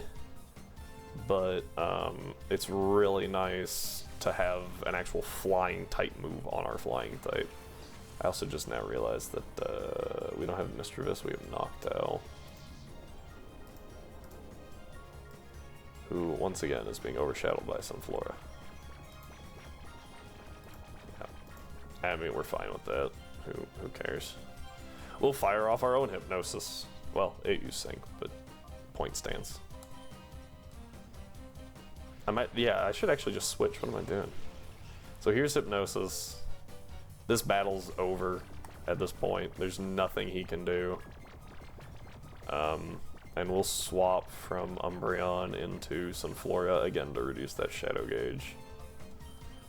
Hoping that the Shadow Rush actually sends us into Hyper Mode, because this is a perfectly safe fight. We can just click Hypnosis all day long from here. So reducing the Shadow Gauge is probably the most crucial thing right now. Sunflora also has healing options, which is nice. Whew, that did nothing. I was really hoping for something closer to... Hey, there we go. Something closer to, like, War Turtles. Yeah, so this is just what we do for a little bit. We just click Shadow Rush, and then call them out of Hyper Mode whenever they go into Hyper Mode. See? That was a good gauge drop. So if I remember right, it's Gauge 1 is the first move, Gauge 2 is the second move, and then the third one's supposed to reveal Nature, but we don't have that. we already reveal Nature.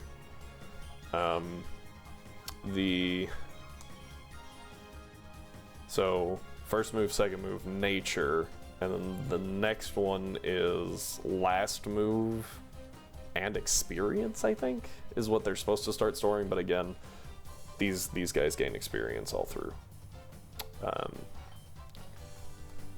Yeah, I believe that's correct. Alright, boom, there's our third move. There's dual Wing Beat, very solid. Shadow Rush from Sunflora comes out. Itty bitty damage. If I remember right, this guy replaces that Magmar with like a Macargo. So even after we beat him, we can just go...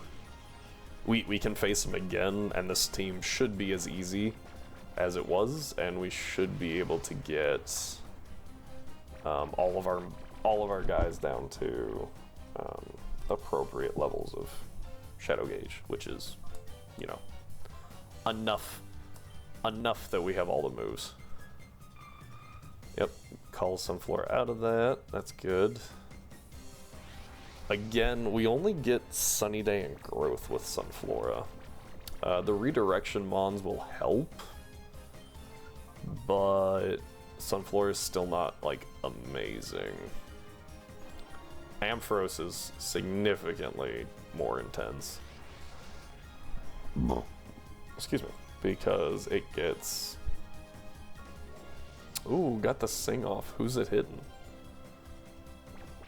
Noctowl. Okay, that's fine. Oh, you had a Chesto Berry. I forgot about that. We just wasted that. Alright, Shadow Rush. Call. Yep. Boom. Okay, now we have Sunny Day, which really doesn't help us unless it's paired with Magmar, I guess. Because we could Sunny Day Fire Punch. Sing again. Can you actually put it to sleep while it's in? You can. Didn't know that. Did not know that. We'll just call and Shadow Rush.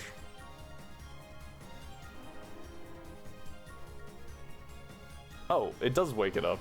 Okay. I was like, does it do both? Does it only do one? Be interesting. I do appreciate that calling is an option. That it can wake your Pokemon up. I think there's a % chance that it fails, but it definitely has a better chance than just, you know, clicking a random move and praying. Okay, so Azu, oop, I was gonna say Azu probably dies here. But this is really good. We can just not worry about that. I think if Sunflora gets her last move here, what we do is we, yeah,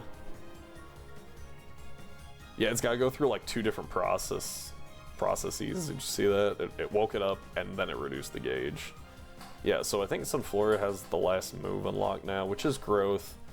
So I think we swap Sunflora out to Flaffy. Just click Shadow Rush. Yeah, you have Growth, okay.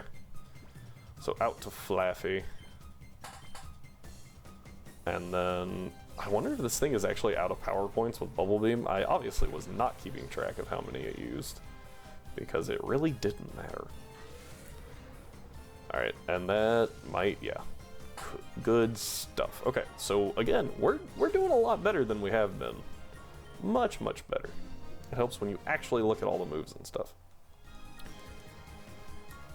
So on this next one, Sunflora will be very good. We're going to use Sunflora to try and take out the Psyduck turn 1. I think if it's Sunflora Umbreon, it's ridiculous, by the way, that we're like actually scared of a Psyduck, but a perfect IV Psyduck hitting Surf really hurts.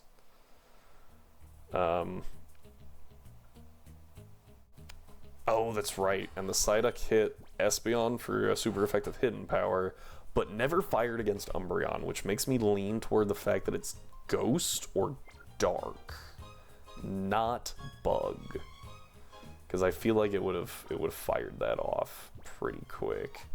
So Magmar, obviously a horrible choice. You can't even be burned. Why are you holding a Rossberry?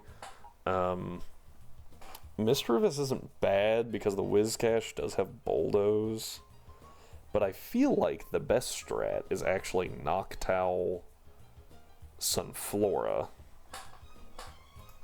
So we can try to put one of them to sleep.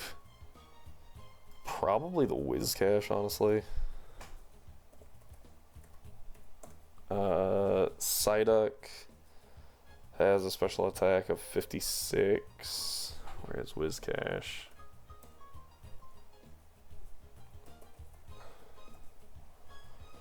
Has 63. So no, actually, yeah, the Whiscash is a lot better. So we try to put the Whiscash to sleep.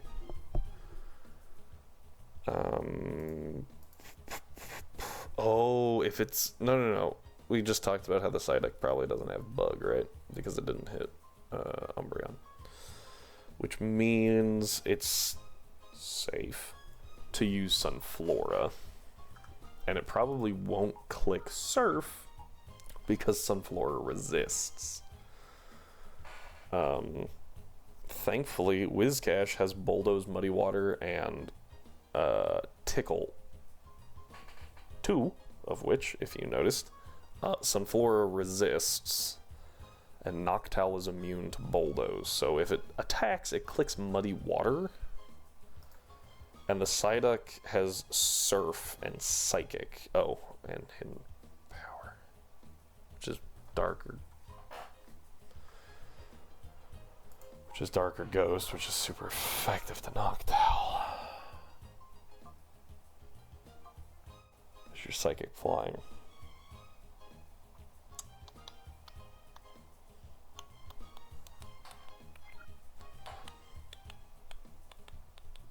And if it's not, if it's Ghost, then it's also super effective to Misdreavus. I feel like Wartortle, maybe? Wartortle, Sunflora, lead. Follow me? Do Follow Me Mega Drain into the Psyduck? Oh, here, let's check the Whiscash first, might as well, right? So, in place of this one, Sunflora level 32 with Mega Drain. Forgot the N in Mega Drain. Deals ludicrous amounts of damage. Far more than the health that it has. Well, actually, no, the Whiscash still can't get one shot by Mega Drain. By 2 HP. But obviously that also means it's well in crit range. Let's just check the Psyduck though. Psyduck, on the other hand,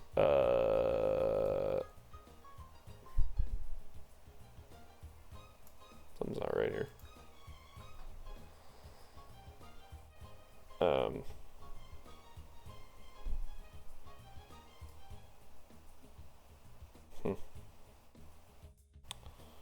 Psyduck, on the other hand, is very close to being one shot. So I think we actually do Sunflora Umbreon and Helping Hand Mega Drain, get rid of the Psyduck, and then we can switch into Noctowl. Hit Hypnosis on the... Switch Sunflora specifically into Noctowl, Hypnosis on the Whiscash, and then Umbreon can chip it down while Noctowl continues to switch out. Probably to Flaffy to bait Bulldoze, and then back into Noctowl to, you know, not get hit by that. Oh, I didn't save. There's a thing down here. We can do that. Yeah, so this has taken 2 hours for us to plan all these out because this is intense. Did I actually ever do this cutscene? I didn't this time. Good time to do the cutscene. Whew. I am very... I like how this is going. I enjoy the challenge of it, but oh... It is tough. And this isn't even like boss battle planning. This is just how do we get our Pokemon, which granted might actually be harder. I can't imagine doing this with only one encounter here. I think that would be absolute torture. Okay, here we are. Whiscash and Psyduck. Bum bum bum. Alright, so here's Umbreon and Sunflora. Yep. Oh, look! It's a black aura. Shocker. Helping Hand. Mega Drain. I almost clicked Whiscash. Actually, so I was thinking a level 32 Psyduck. Mega Drain might have killed on its own. We take it. We're okay. Awesome.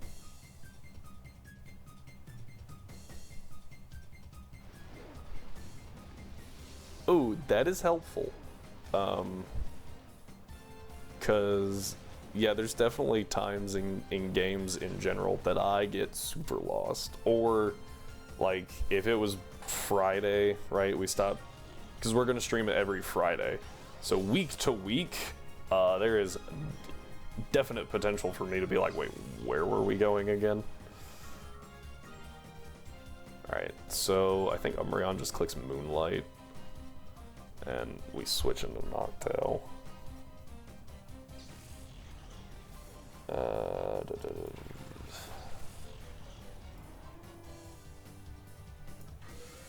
Yeah, here's Shadow Rush again. Yeah, we were safe even with crit because we took less than half from both Shadow Rush and Surf. So, there we go. Good heal. I think let's go ahead. Do we just bite? This is 22 damage max. Yeah. I think we just bite here. And then Hypnosis. Shadow Rush might actually go for Noctowl here. Did, yeah. Hypnosis. Missed. That's okay. Bite. Okay, let's go. So what, we took 30 damage exactly on Noctowl actually, so bite, Hypnosis again.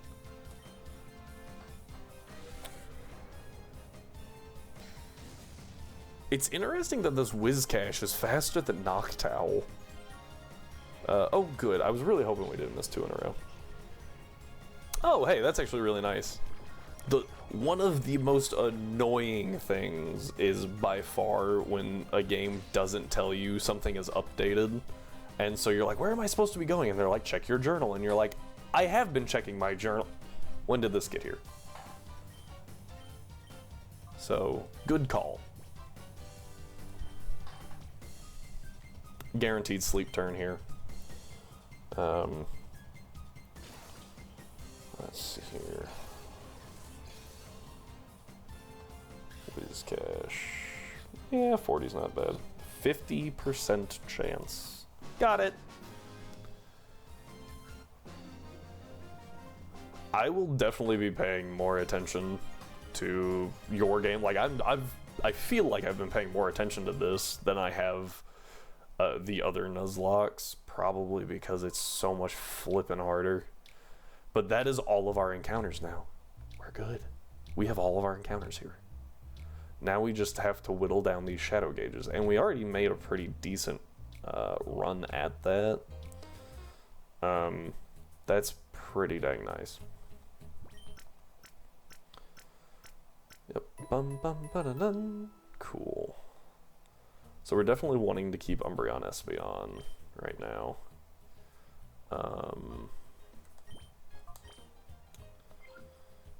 I think the safest trainer is honestly that that skater guy. All we have to do really is take out the Cargo, and then nothing can hurt Umbreon. And Espeon's pretty up there too. I don't think we really need Noctowl. Flaffy needs work. We don't really need Sunflora because, again, nothing can really hurt Umbreon or Espeon, so we can always just default to them and take some hits and dish them out. The biggest issue is going to be Magmar. Magmar does. You have a Person Berry, but you have own temp. You can't be confused. What? Anyway, sorry. Ooh, Jolly's actually really good.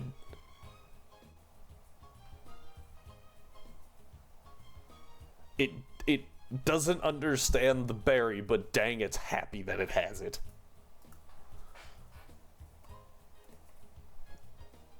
It does explain the speed. I was like, man, this thing's really fast. I believe Whiscash also got a buff. I don't have its stats in front of me. It's normal base stats, so I will look those up real quick.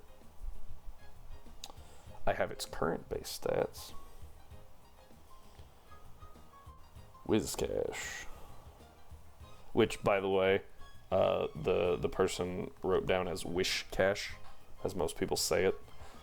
So it still has 110 base health. It has 10 more attack and 10 more speed. So it's a fast boy compared to normal Whiscash. Anyway, pretty cool. So, and it does have Bulldoze and Muddy Water. Muddy Water isn't super reliable, and it's everything that it does will be spread damage, which isn't great, but it does have a massive health pool and reasonable defenses. Not great, but reasonable at 65. 65? 70. Sorry, 73 and 71. I was like, 65's not good. What am I talking about? So that's good. So I think we drop you in place of some Flora. And I think we grab Misdreavus in place of Noctowl, and I think we'll be okay. We're gonna try getting rid of some of these Shadow Gauges. Oh my gosh, I did it again. Yes. Alright. But with that, we have been going, like I said, for about 2 hours, so we will take a short break, and then we will get right back at it. So go ahead, grab your snacks, your blankets, your food, significant others, and whatever else you want to grab before we meet back here. Thank you for watching, and we will be right back.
Alright, everyone, and we are back. Thank you for waiting.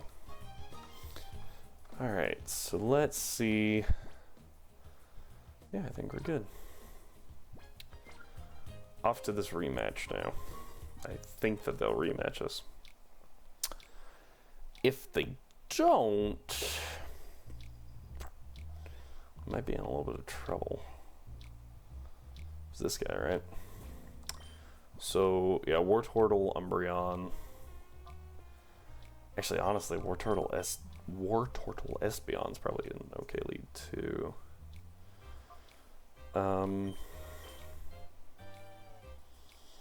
Question is, does Wartortle... I just kind of assumed that Aqua Jet would kill because it's 4 times effective.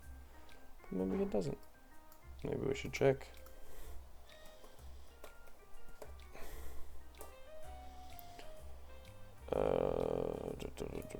Wartortle, Aqua Jet, 42-ish damage.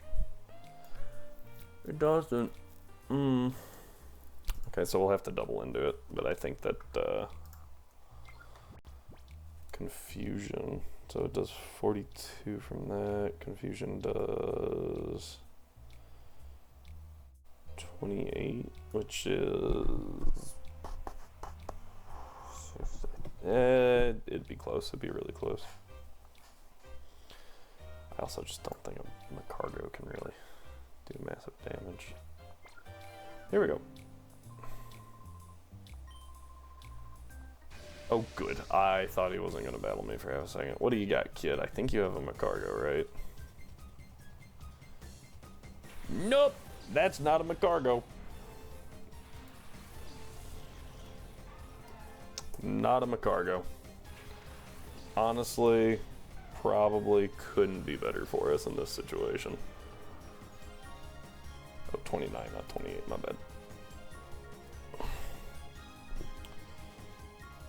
Wartortle does 48 damage, and Espeon should just be able to kill with like a Swift. Swift, Aqua Jet. Let's see here. Bonk. Oh, a crit. Yep, you're dead. Which actually... Oh, no. This is Gen 3 mechanics, right? So Espeon gets some experience. Out comes Jigglypuff. Yep. And we get free chip on Jigglypuff now, which is pretty good. Bonk. Oh, crit. Wow. That was unexpected. Alright, here's a Bubble Beam. Definitely going into Espeon. Espeon takes it like a champ. Yeah. Alright, so the speed drop is annoying, but nothing more. I think let's go ahead and Confusion Jigglypuff. What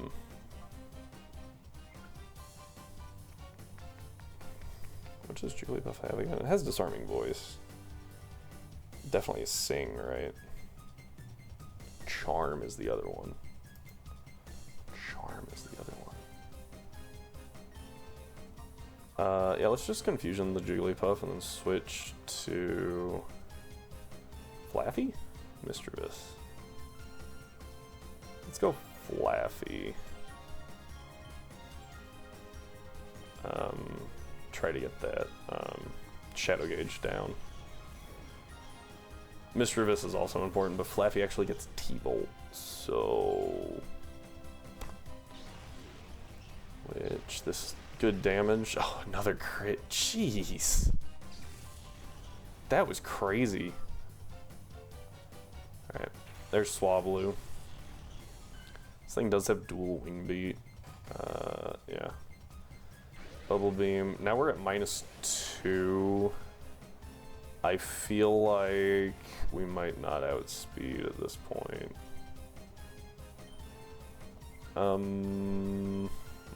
Okay, so Espeon's gonna get XP for all that. I think it's safe to go into Misdreavus from here. And Flaffy can... let's actually T-Wave, just so we know we always outspeed. Because I think in this, it still reduces your speed to 1/4. Not to 50, not to half like it now does. so here's T-Wave. Alright. And do we get the full para on the first turn? Nope. I didn't think so, but... Mischievous eats... Yep. It helps that the... Oh, that's right, never mind. I was gonna say something incorrect. It's just double Shadow Rush. Should deal okay damage. Ooh, did more than I thought. I was expecting, again, like a quarter. That's pretty close to a quarter. I was thinking like 15%, honestly, so a sixth. But that dealt okay damage. I imagine Flaffy hits harder. No, they deal about the same. Here's Bubble Beam. Slows us down again. How much health does Mischievous have? We're okay for a crit. I think we're okay for a double crit even. Okay, that's good. Kind of. We'll have to see where we're at. Yeah, Disarming Voice does absolutely no damage. Here's another Shadow Rush. Bonk. Good damage. Could you get fully parried? That'd be great. Okay, we're at 51 right now. 38. It's 13 damage, 26. We should be good. Reduce that gauge. There we go. So we already had Will-O-Wisp, so now we have... No, we already had Confuse right now, we have Will-O-Wisp, which is big. Will-O-Wisp is so good. Specifically because it cuts attack in half. So, bonk. And now the Swablu's down, so we don't have to worry about it anymore. Which is nice. Bubble Beam into... Yeah.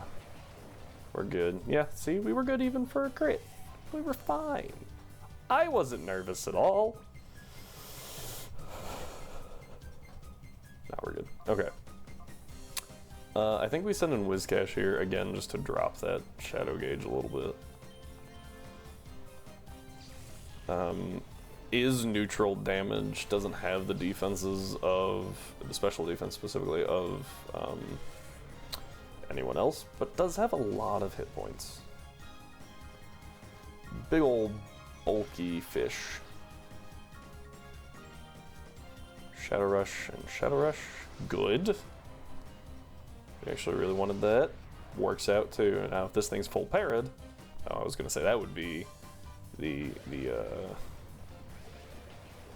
trifecta. There was the word I was looking for. So we're good here. Hyper mode, okay. Double call. Big reduction, because now we have Bulldoze, which Bulldoze, for some reason, only hits the opposing side of the field, which is good. For us, it is a spread move, but it also is that speed control move still. So it's pretty solid. Yeah, we're just gonna double that again. Okay. Now we have multiple forms of speed control. Very, very nice. Okay. Unexpected. Yep, there's that. We take a crit. Not by much, but we take a crit. Okay. Okay, so next time we throw Whiscash out, we should have access to Muddy Water. Which is good. Wow, this thing does not get held down. I had a lot of options, and it took none of them.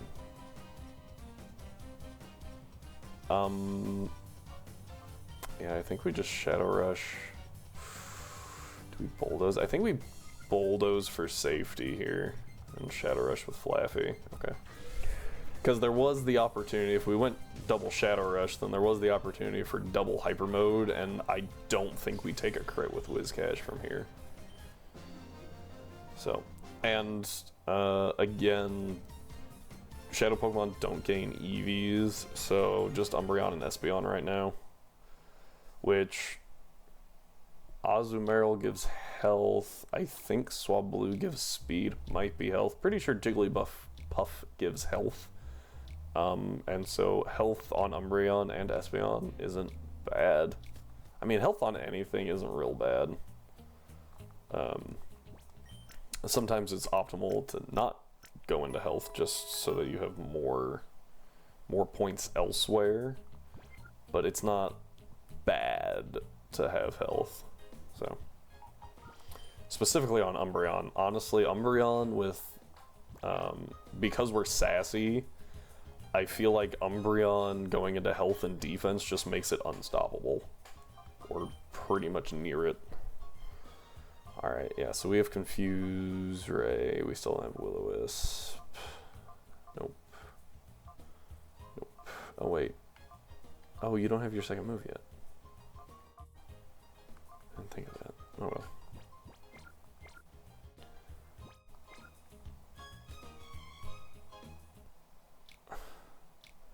I'm very very curious as to what the game-breaking item is. You're talking like Choice Scarf game-breaking, or like even more so than that?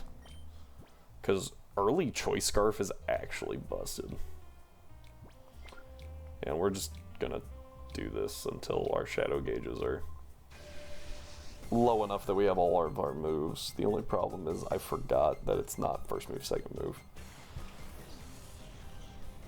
Infinite Source. Well, it's obviously not rare candies because you said that there's level caps installed in the game, right? So vitamins would be my only other thought, but I thought you took EVs out, so I'm a little not sure. Let's actually Swift. Aqua Jet.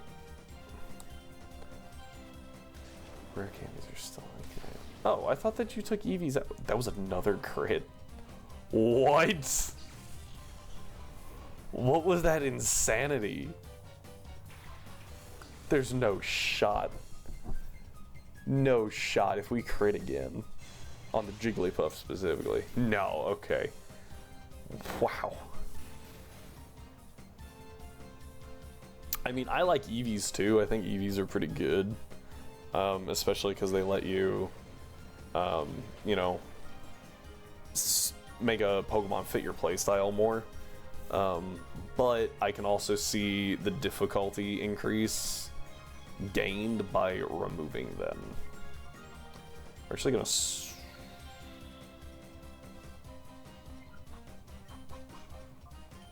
gonna Confusion and swap here. Let's go into Whiscash this time. More opportunities for him.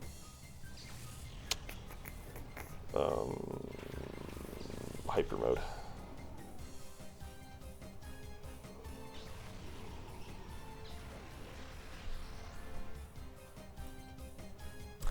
I should also say, I feel like EVs are better if the opposing trainers also have them. I don't remember which. I feel like there's a mainline game that the gym leaders have EVs, but I can't remember which one it is.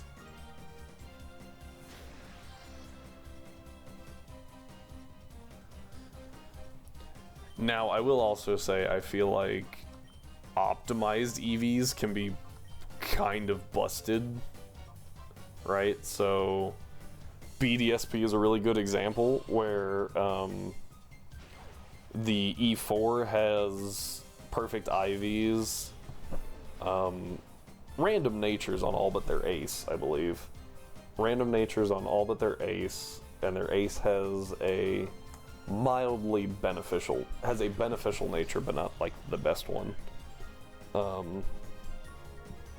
And then they have perfect IVs except for their off attack stat on all their mons, and their EVs are 400 randomly distributed, maybe?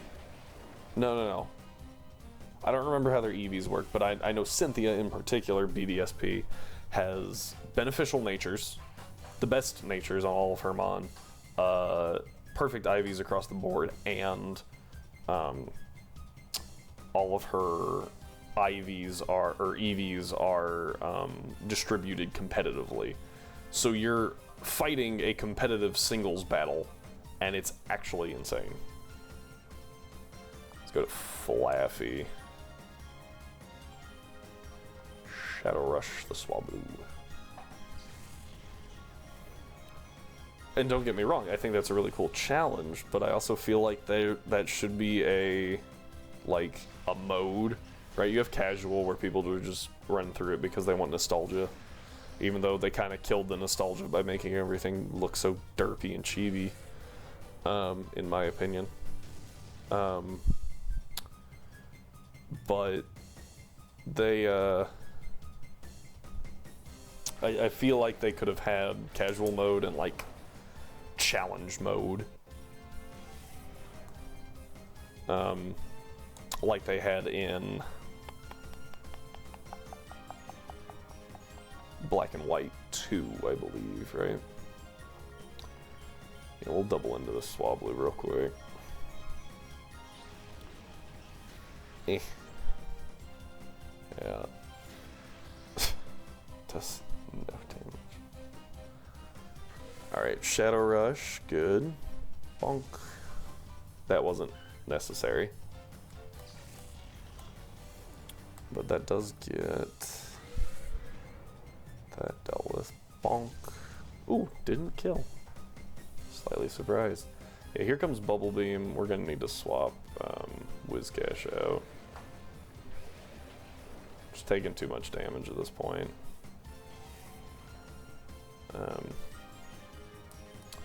One more shot to go into hyper mode while we switch into Misdreavus. Misdreavus.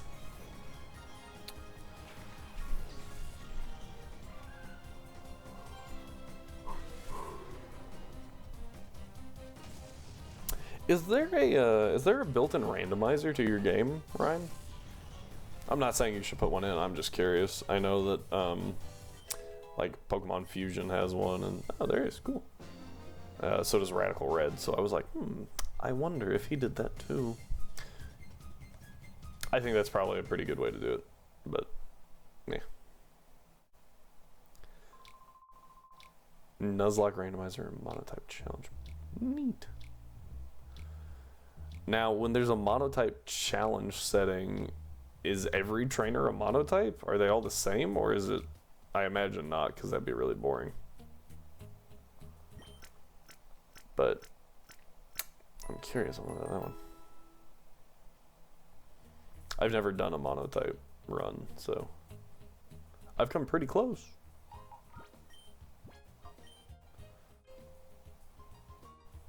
Oh, okay. Do you still pick the type, or does it, like, you may only have this? I imagine you get to pick, because I don't know how else you would do that. You choose, yeah. I'm also curious about the Nuzlocke. I imagine the Nuzlocke has the level caps. Does it also lock down your bag in battle?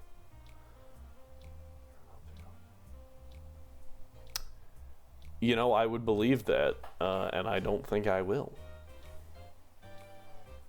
I don't think I will run all three of those at once, but it would be interesting. Ah, there's a setting. Makes sense. I know some games have that set up. Oh. Does Wizcash actually just...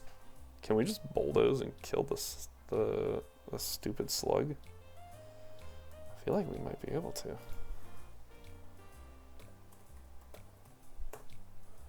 Wizcash at 32, firing off. Bulldoze. Yes. Yes, we could. In which case, I guess we want Espeon out still to do the... Well, hey, we will get to explore all of them tomorrow. Remember, though, tomorrow is my early day, So we will be streaming around 1 o'clock my time. I think it's -6 from Greenwich. So, math. CST, Central Time Zone, US. Same as Chicago. If that... Sometimes they give the cities in there. 8 p.m. Oof. Well, hey, at least that's early enough that you're not, like, dying trying to stay up. Yeah. See. Central Europe? Central Europe Standard Time? I don't know, my guy. What's the temperature there? I will let you know if it is hotter than here. You can give it in Celsius, that's not a problem. I know things. Central European summertime. Interesting. Anyway, I have heard that there's still a heat wave going on in Europe, so I'm curious as to what a heat wave actually constitutes, because I heard that and never looked back.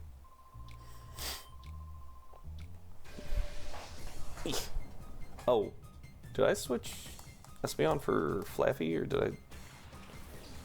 Yeah, I'm dying. But what's the temperature? What is it? Yeah, I did, okay. Bring that Flaffy, I'll get that little reduction. Ah, we finally have Flatter. Ha ha ha. And Bulldoze. Yeah, not firing off Shadow Rush just to get rid of that annoyance, because this thing could have Yawn. Oh, it's a spread move. Forgot to take spread into account. Yeah,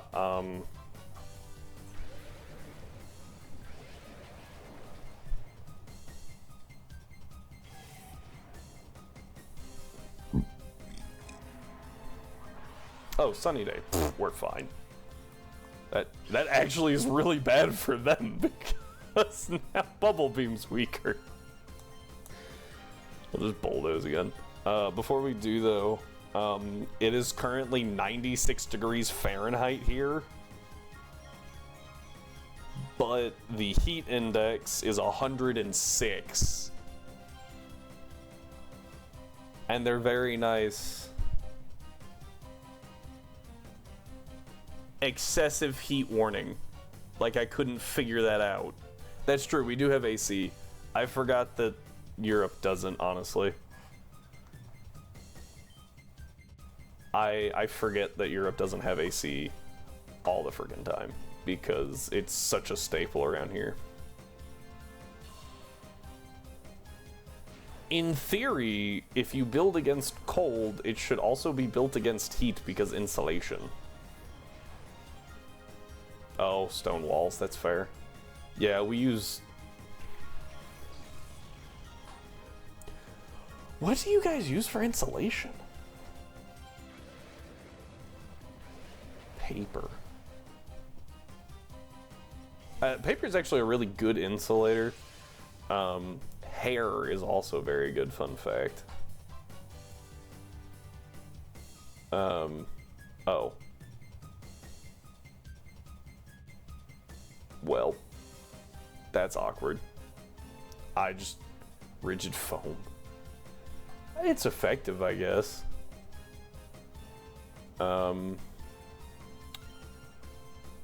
Could definitely be worse. Yeah, we like to use thermal brick. 4-inch thermal brick really is a solid insulator. 4 inches is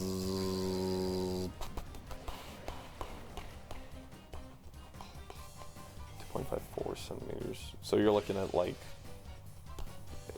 about 5 centimeters. 4 inches, 5.5 centimeters, something like that. Of just like this block that is very thermally resistive. I forgot that, yeah, stone is a big construction material over there. We prefer wood and wood, brick, and drywall.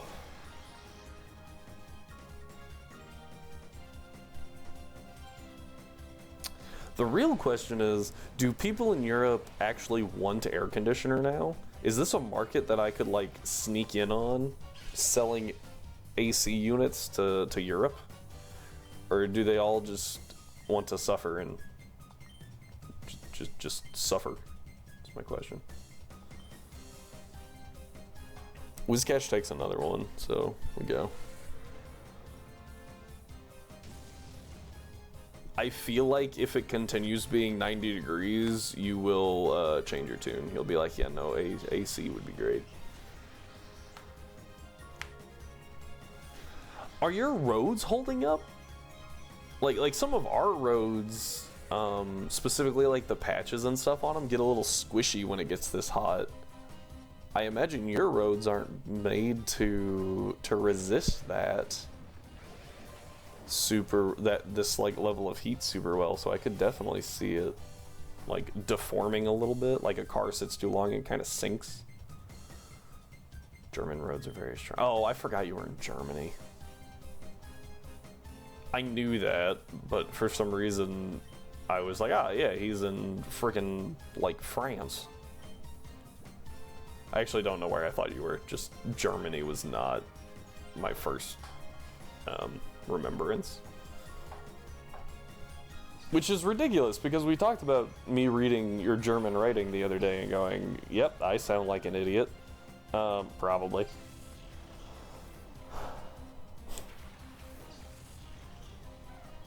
It's also really funny because there's you and there's I think Annie. There's someone else from Germany that watches quite a bit, and I can't remember who it was. It wasn't King. Anyway, and I was like, yeah, I've got a whole little German crowd that watches, which is interesting. I think we take out this Jigglypuff just because it's really annoying. Mischievous is faster than... Oh, because Espeon took the Bubble Beam, yeah. Might be faster anyway, but I'm going to assume it's because Espeon took the Bubble Beam.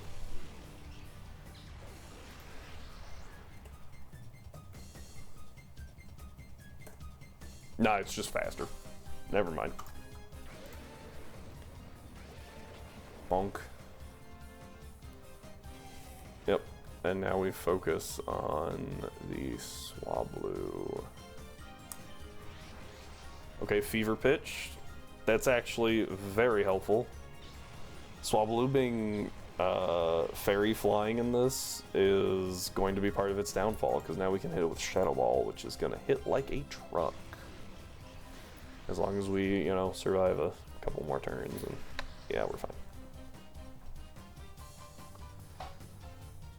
Bubble Beam, we take. Not a concern. Oh, it's into Mischievous.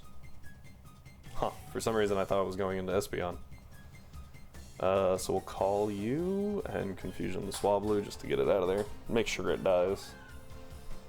There we go. One more level. One more battle, and I think Mischievous might be set. We already have T-Bolt on Flaffy, so Flaffy's good too. Alright, we eat that pretty good. And now, oof. I think we just Shadow Rush, yeah. Shadow Rush Confusion. Oh, I probably should have switched to, well, no, because Wizcash is kind of hurting. Although, oh, perfect. Let's see how much this does. We actually have to pay attention here, because I've been like, oh, it's minimal, but we're at 44 now, so if it's... always play around the crit range, folks. Always play around the crit range. I feel like Wizcash is in crit range, so let's just go to Flaffy to reduce that, the rest of that Shadow Gauge a little bit. And I feel like, I actually don't think we kill here.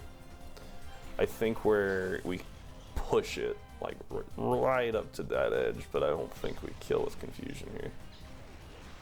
Oh, we do with a crit, though. I'm slowly getting a better feel for damage ranges, and I'm very glad about that. Very slowly. See, I think it's just something that comes with time, right? You can't really rush it. I guess I could sit there and run calcs over and over and over and over, but that sounds like hell. So, no. Oh, also, we will not be getting the legendary birds, probably. All three are options. I believe the first one is Moltres, which is actually pretty good. Zapdos is obviously better, but they're hard to catch, they're dangerous to catch, and we don't really use legendaries on this channel, normally. So it's probably not the best idea to be risking things to try to get them when we might not use them at all. Again, Flaffy's done, so let's just confirm here. Yeah, okay. Flaffy's good. You need one more. You need one more move. And oh, you're actually done. Okay, so we don't need you.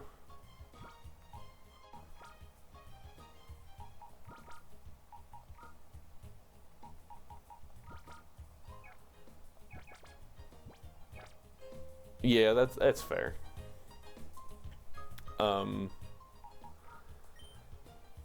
Yeah, so my only problem with the birds is specifically these birds is that it's really hard to catch them.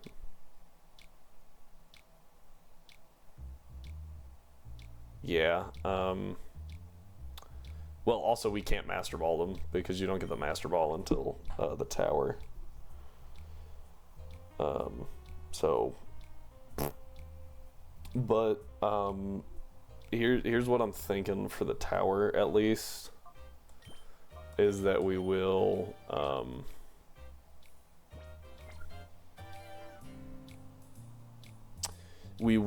catch what we can in the tower, even though technically it's not to our advantage, because, well, maybe we don't. So this Nuzlocke technically ends when we finish the tower, right? But I do want to keep doing a Nuzlocke challenge. It'll probably be just like a chill stream day, right? Like when we're between games, we can just hop back over and do,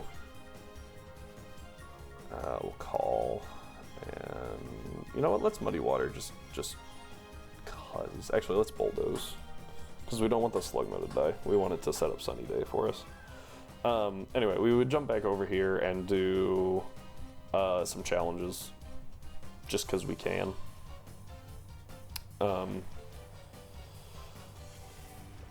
Probably the Colosseums, and the floors of Mount Battle. The only concern with those is that the level cap's like 85 for Mount Battle, and while we could grind pretty easy, because Blissies are a thing, the big concern is that, yay, we have Shadow Ball! Woohoo! We're actually going to Shadow Ball because it seems fun. Actually, let's Shadow Ball the Azumarill Bulldoze.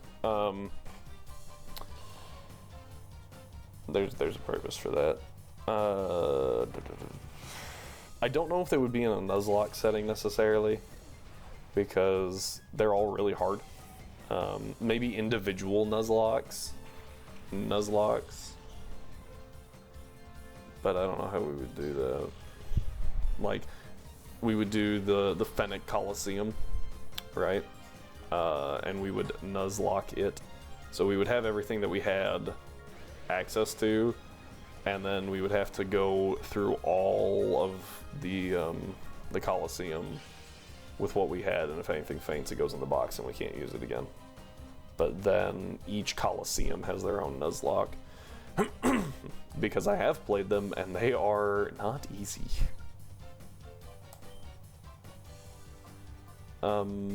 This is where we switch to Magmar.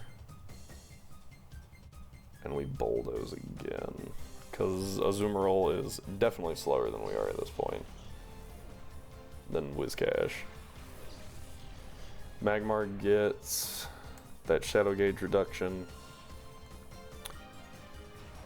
Yeah, Jiggle. Ooh, that did a lot more damage than I thought it would, honestly. I was expecting, like, little chippies. Anyway, that's for another time. It really doesn't matter what the plan is, right? Because we have to get there first. But I would like to show off the Colosseums here, because they have been reworked into, like, gym-ish challenges. And they're pretty cool. I actually enjoy them a lot. Also, they give you TMs, which are really important. But I don't want to be like, nah, those deaths in there don't count, but they're really scary. And a couple of the TMs really aren't great, but to get the good one, you gotta go through that level. So it's kind of a struggle on what to do with that. Yeah. Let's see if I can pull it up real quick.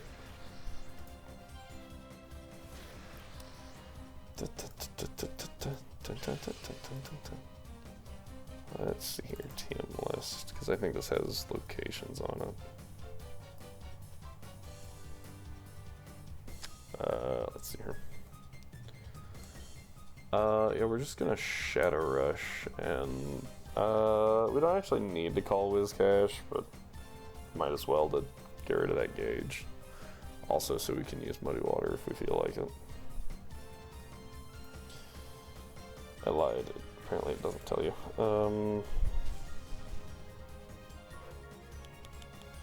Colosseums. Colosseums and level caps for Nuzlocke. Yeah, it doesn't actually tell you. I know that there's certain things that you do get from them, and they're all TMs if I remember right. We'll just tickle it so its defense goes lower. That's actually what we were hoping for. I should actually probably switch Misdreavus in here to get Misdreavus. Oh no, Misdreavus already has Shadow Ball, so we're good. I think it's just Magmar left, yeah. Or just Furret. Furret might need it. I think Furret doesn't have Dig yet. So maybe we go grab Furret for the next round. Is there anyone left? No. So let's go ahead and go back into Espeon. Get Espeon some XP. I would like Espeon and Umbreon at level 30, but obviously we're not going to spend a bunch of time getting just them up to level 30. Even though, realistically, they could probably do this fight. This is a pretty safe fight at this point. Even if we get crit a bunch, we're pretty dang safe. Shadow Rush, we'll hit Swift just to speed the fight up. I don't know if there's a better fight. Good. Disarming Voice again. Oh hey, there's an item locations thing.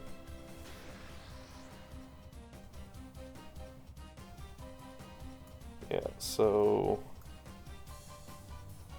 Ooh. Ba-ba-bum.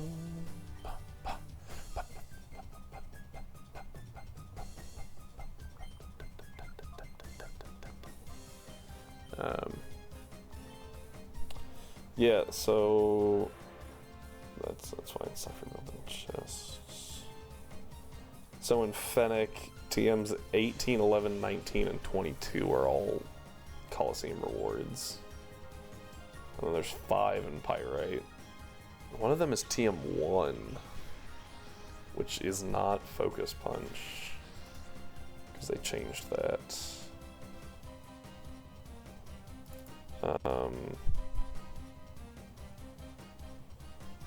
Maybe they didn't. Maybe I lied. Hey, we have Fire Punch now. That's cool. Oh, I like how this is Fairy type, by the way. Question marks. Fairy type. I guess that's how they added Fairy type, is they just got rid of the question mark type. Which, honestly, not a bad way to do it.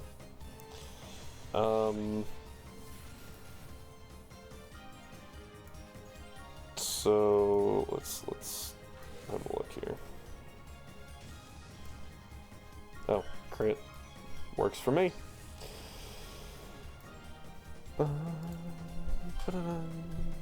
Yeah. So we've got TM6. Oh, that's from the first one. That's Toxic, right?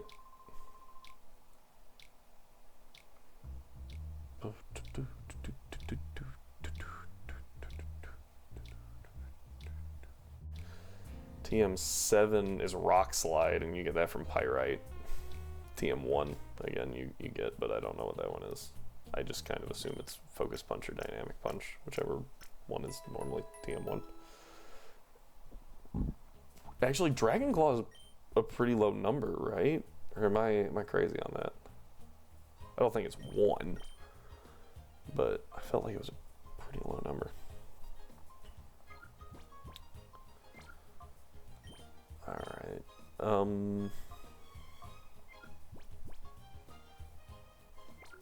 how much does Umbreon need to level? 1300 versus Espeon's 1800, yeah. Yeah, so we just go back in, and actually, what I think we do is we lead Flaffy, and Flaffy just T-bolts the Azumarill, while Whiscash bulldozes and tries to get rid of that. Lets the Sugma... That just happened. Lets the stupid slug set up Sunny Day, and then we kill.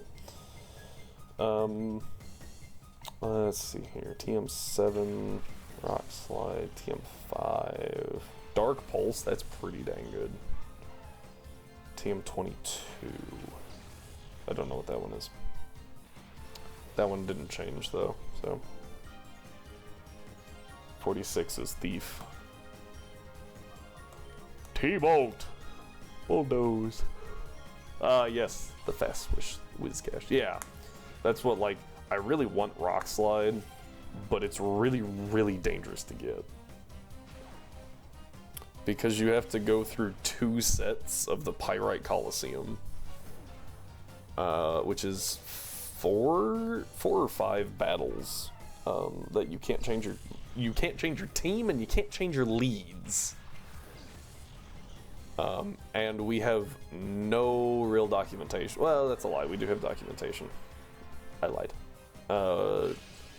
We just have to kind of figure out which one goes where. Okay. So from here we go to Magmar, because these guys can't really hurt Magmar. Bulldoze to kill the slug. And we also have Sunny Day if we feel like clicking Fire Punch, but we're probably just going to click Shadow Rush to try to go into Hyper Mode. Actually, now that I'm saying that, does Magmar... I don't think it's real helpful for Magmar. Oh, Confuse Ray and Follow Me. Confuse Ray is good. I feel like Follow Me on a Magmar is not great. Some Flora Whiscash Magmar.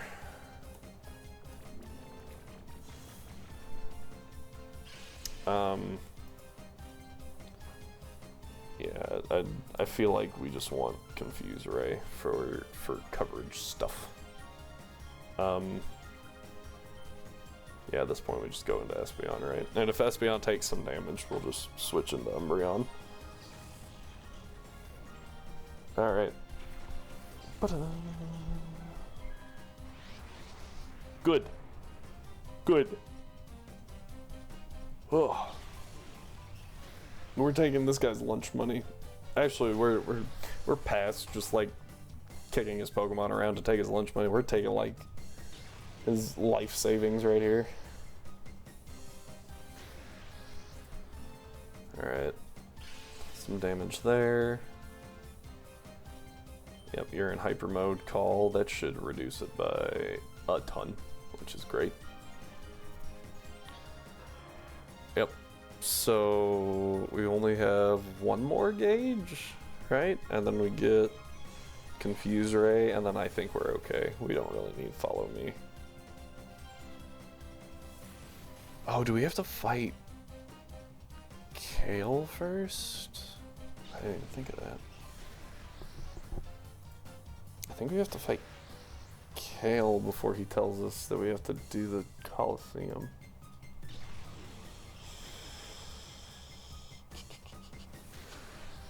And actually, I think that Magmar's a pretty good choice for that fight. I don't know who else is a good choice for that fight. Magmar definitely is. Bonk. That Jigglypuff is getting the snot beaten out of it. Not even really paying attention to it. Just swifting everywhere. Alright. Should probably look up Kale's group real quick because we don't want to be caught off guard level wise. I know he is a higher level than the other people here, so even though like we're sweeping these guys, Kale could be pretty dangerous. Specifically, his Curlia is at level 33. Okay, so not as high as I thought. But his Kadabra is at 30? 29, never mind. He does have a Machoke. Machoke's pretty bulky. Very easily dealt with by Noctowl, actually. I think Noctowl's a better choice than Espeon. Just because it takes hits better. That is all. Ooh, hold up. I don't remember. Does this Kadabra? I actually remembered something. Yeah, okay, so later, I remember this from a casual, the casual playthrough. Kale has a Venusaur, and he really likes pairing it with his Machamp. And I thought, that's really stupid. Why would you do that? They're both weak to Psychic, and you start the game with an Espeon. The reason he does that is because the Machamp will use, or the Venusaur will use Toxic on the Machamp so that Guts triggers. And that's gross. Alright. I think, yeah, that he's like, Kale got a fancy Pokemon, so I want a fancy Pokemon, and Rhyme over here is like, hey, we should go check that out. Well, yeah, so Toxic is rough. The Venusaur really just likes clicking Toxic, so it clicks Toxic into Machamp, and then it Toxics your side. If you don't kill it fast enough. But if you don't kill the Machamp fast enough, you still have a Guts boosted Machamp. I think, don't quote me on this, but I think that Kale leads with Curlia.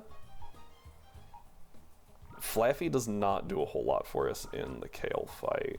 Noctowl, on the other hand, does a ton and a half. Mischievous also not a whole lot to do there. Because it's Curlia Kadabra, which immediately sounds like, hey, Umbreon's a decent lead. It's not, because the Curlia has Draining Kiss and the Kadabra has Signal Beam. Which is just rough. Also, the Curlia has Trace. So we definitely want it to trace a pretty useless ability. Probably own tempo or pickup is a good one to start with. This might also be another situation where we want Furret in hyper mode so that we can have Furret just destroy the Kadabra turn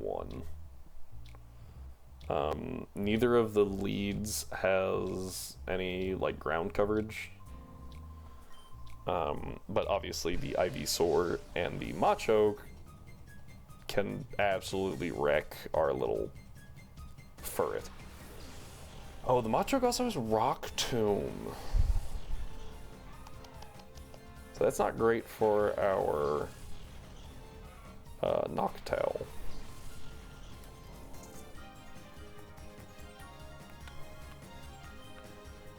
Perfect. Oh, wait. Yeah. That's all we really wanted right there. So let's go ahead and switch into Espeon.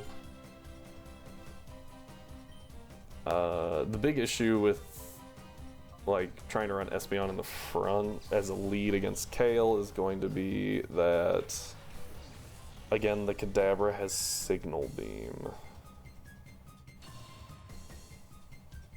I guess what we could do... We could do Furret Umbreon lead. And I said Umbreon's a bad lead, but it's good at one thing, and that's baiting attacks. So bait the Draining Kiss and Signal Beam into Magmar. Double resist, we're good.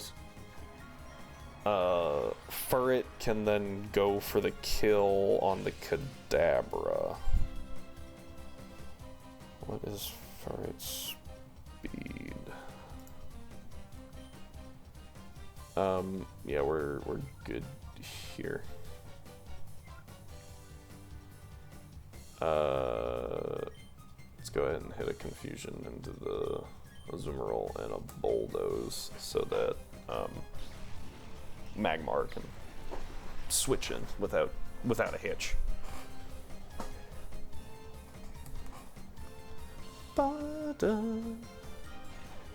Yep, okay. Let's look up this Kadabra level real quick because I forgot what it was. I think it's 29. Which is only important for its speed stats.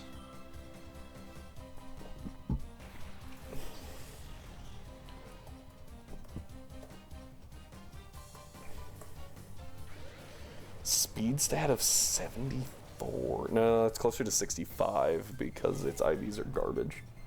Probably actually closer to like 68, 69. Nice.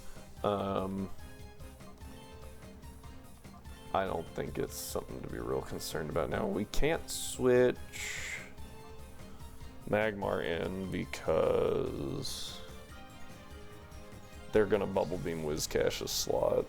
So let's go ahead and switch to Umbreon, who's gonna take absolutely nothing from it and get some XP, which is nice. Yep. Bum, bum, bum, bum, bum, bum. There we go. We'll check for its speed here in a second. Because I don't really think we need Umbreon and Espeon up high because we'll be using mostly Shadow Pokemon, believe it or not. Big shock. They're good here. Alright, and now we swap to Magmar.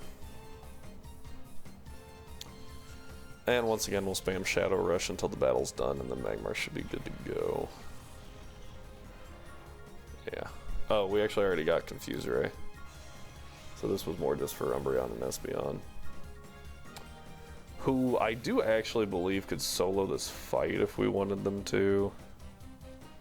I feel like Espeon sits back because... well, maybe Espeon doesn't.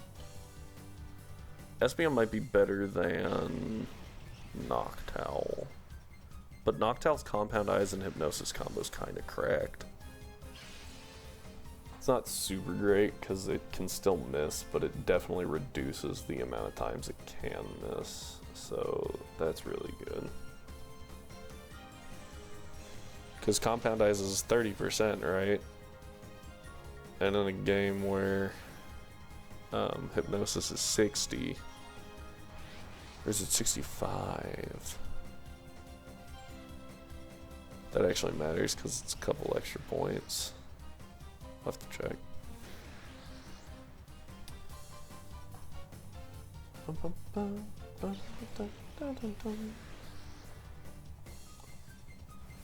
Alright, yep, you're good. Okay, so let's... Oh, that's right, we were going to put Ferd into hyper mode, right? That was a big reason for coming here. So let's just swap. Let's do a hard switch. Ferd takes. Ferd will be fine for one turn. Get Magmar out of hyper mode.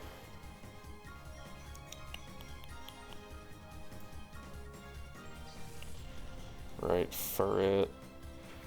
Firing off. Fire it up.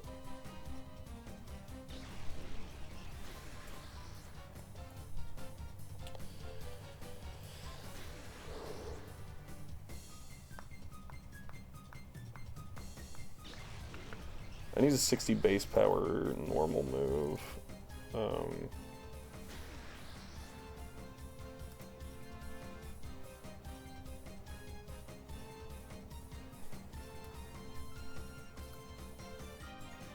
Maybe not normal. Yeah, no, that would work.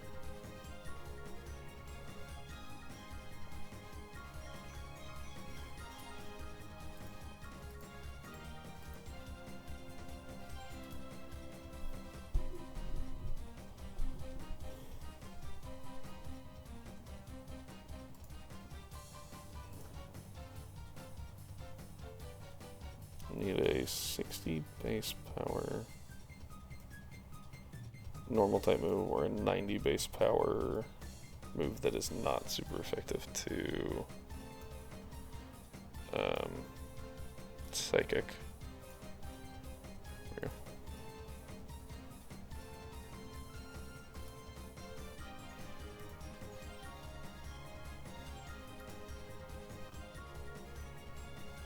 Wing attack will work. Well, no. Rolling kick won't. Bite won't. Swift is normal. Uses the wrong stat though. Thief, Dragon Breath, Hidden Power, doesn't work like that. Ancient Power, Rock Smash, Revenge. Needle Arm works. With a lot of work. Reason I need... No, I'm wrong. I'm trying to do a check on how, like, if Kadabra survives, but Shadow Rush isn't in my calculator. Which makes it hard to... Perfect! Hard to determine things. So I need a 60 base power normal type move or a 90 base power not super effective move.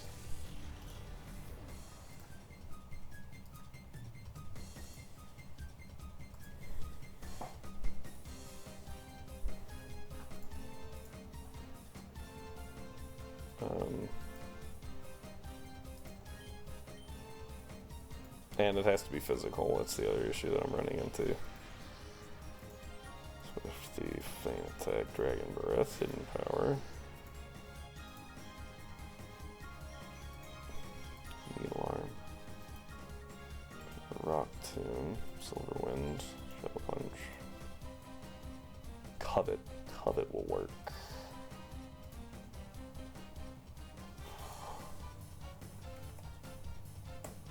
That took a lot of frickin' effort. So, Covet deals 50... about 70 damage to Kadabra. Kadabra only has about... actually has less than 70 health. Yeah, so...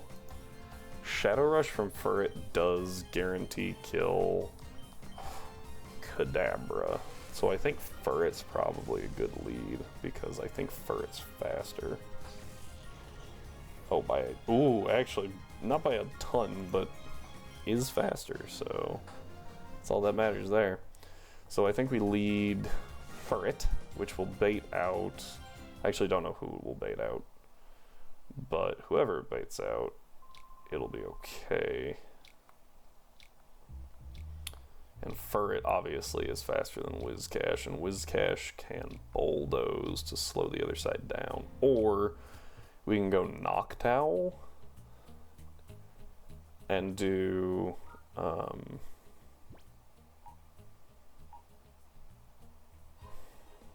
Hypnosis into the Curlia.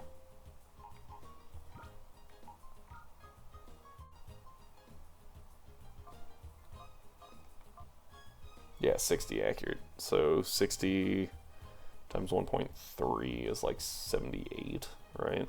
So 78's pretty dang good, especially for a sleep move, instant sleep move.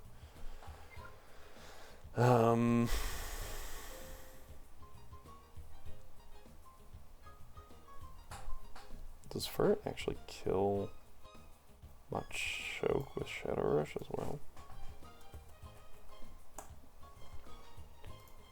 Let me check the level of... Machoke is also level 29. So 85 health-ish. Shadow Rush deals just shy of 70, and we could make that work. Yeah, I actually think it's a really good lead here to go Noctowl Furret, which is crazy. Magmar is a good switch for Draining Kiss, and we can use Espeon to resist Psychic.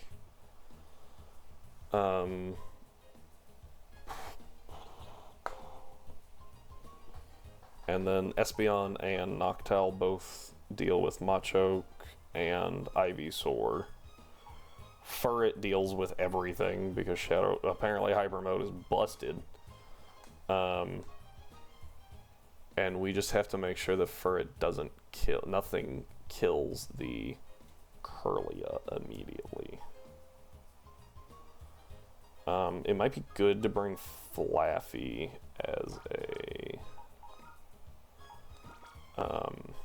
as a status applier for T-Wave. I think that might be a good idea. Alright, Furret still has not picked up an item. Yeah, I think we leave Umbreon just because Umbreon doesn't do a whole lot in this fight. The Kadabra having Signal Beam for coverage is kind of rough. Even though we do just kind of delete it.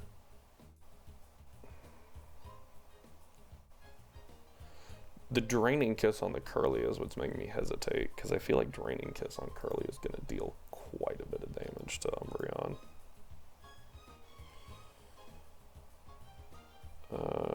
We can check that though.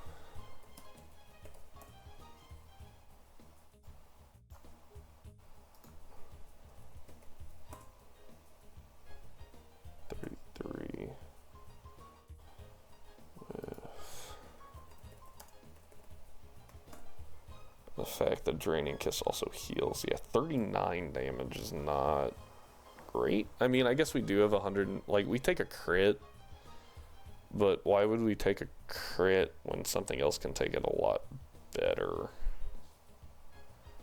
Like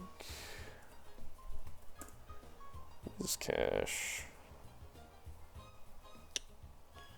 Whiscash. Oh.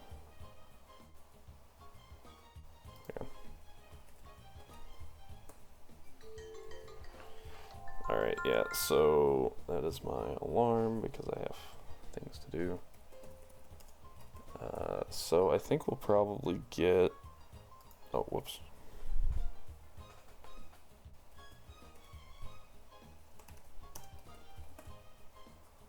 30, yeah, so actually, joking. Umbreon actually takes Draining Kiss ridiculously well. Like, almost as well as Whiscash does. And Umbreon has the ability to heal, so maybe we use Umbreon. Because Whiscash doesn't, like, super effective hit anything. Oh, wait. I forgot there's a level difference here. Hang on. I think I have Umbreon. Yeah, I've got Umbreon at 32, not 29. Hang on. That makes more sense. Yeah, Draining Kiss deals significantly more damage. Never mind. It dealt a little bit more when they were the same level. It just, I didn't think it was enough because we had Moonlight. But it actually, when we are the appropriate level, deals enough that a crit is kind of concerning. I forgot if we save, so we're going to change. Oh, cool, you finished the entries. That's very nice. Okay, so we aren't bringing in Umbreon. Let's go ahead and grab the party real quick. Check it out. We don't have Umbreon. We don't have Wartortle. We do have Flaffy, and we don't have Sunflora. We do have Whiscash. We do have Furret. Yeah, a fast thing that can crit 95% of the time is insane. And Magmar, which I put at the back of the party, because who would use a Magmar? Okay, cool. That's our party. Let's heal up. And then we'll go fight Kale. Yes, okay. Making sure that we have the Noctowl lead in position. So the Kirlia, like I said, has Trace, I believe. Might have whatever it's... Oh, Synchronize. I was like, what's the other one? If it has Synchronize, cool. If it doesn't, cool. We should be able to put it to sleep. Problem solved. Might take a couple of hypnoses. We might have to click Hypnosis more than once. And if we do, that's not a big deal. Now we can talk to this guy. What's that? You want to know about a weird Pokemon? Well, then fine. Rogue Kale. K-A-I-L. Interesting choice on how to spell that.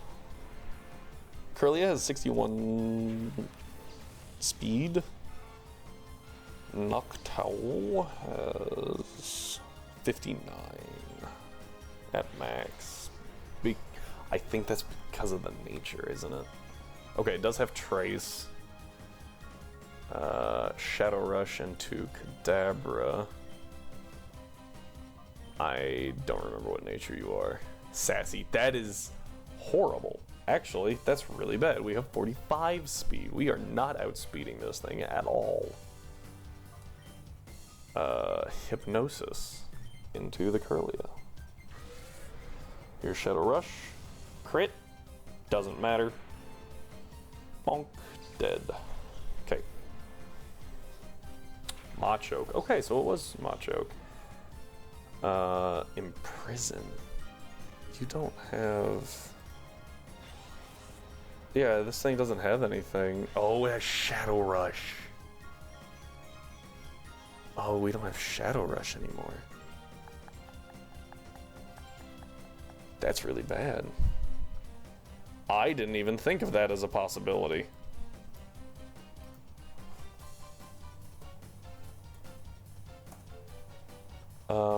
With Rock Tomb. Mist Tomb, hang on. Versus Low Kick. Furret's not that heavy. Rock Tomb does nothing to Furret. What does it do to Noctowl, though? I feel like it's a lot. 42. We eat that pretty well. I think we go Hypnosis again. But we do have to switch Furret out, which really sucks.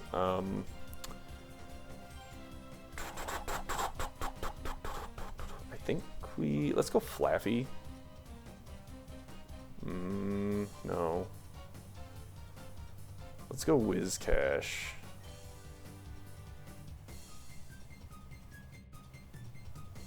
Oh, man. Actually, is it better to go...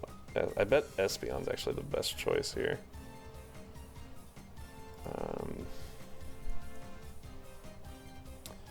Because, yeah, we one-shot with Confusion against Machoke.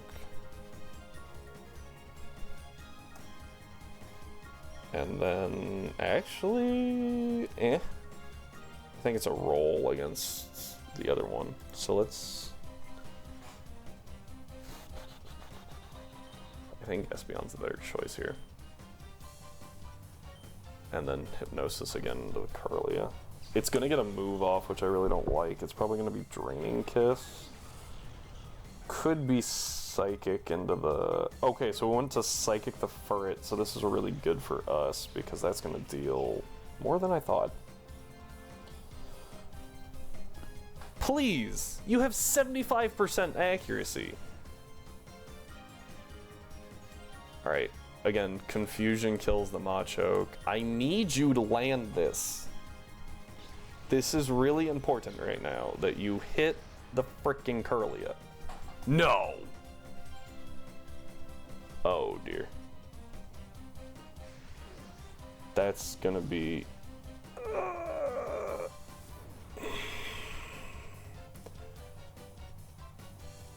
Thank you.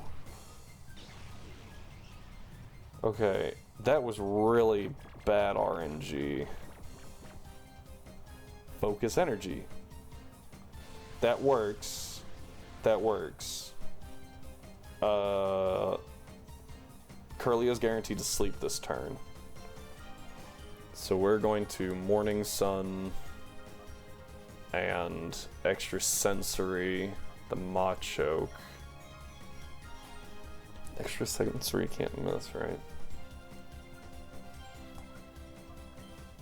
Like, can either of these moves miss? Because if they can, I want to use 90, but it's 100 because of Compound Eyes and 100 accuracy. Cool. Okay, so we're good there. Just making sure. Extra Sensory the Machoke.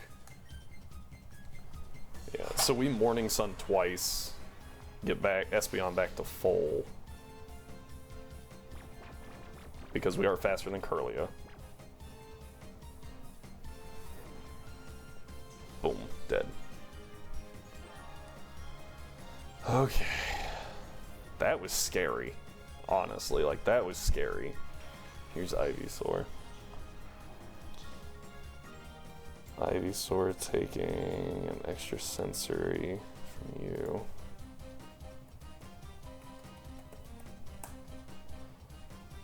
I think it just gets, yeah, it goes down, which is good. So we're going to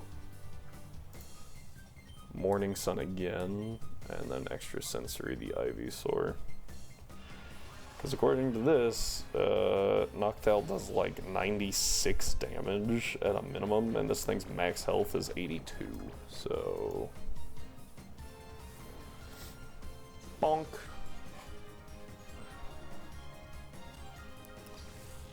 Alright, we do have Swift. Good. So we're using Swift, and we have Kirlia at level 33.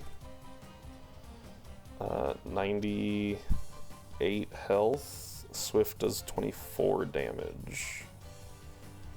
Extra Sensory does 23. So they would have to both crit to kill.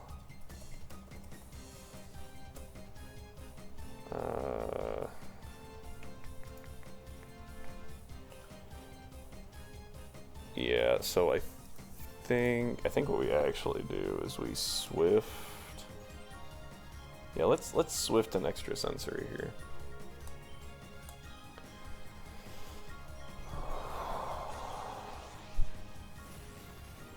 Well, that didn't bode well. Yeah, you woke up. I was actually expecting that. So this Draining Kiss actually should put it out of range to kill with a crit. Oh yeah, 100% out of range. That's good for us. Extra sensory, big damage. No, that did nothing. Alright, so we're going to Swift, and we're going to Hypnosis. And then we'll Morning Sun, obviously. Good damage. But it gets draining, because again. Yep. So that's going to leave a mark. And from here, that's going to miss. Oh, no, but hit. Good. Okay. Guaranteed sleep turn right here.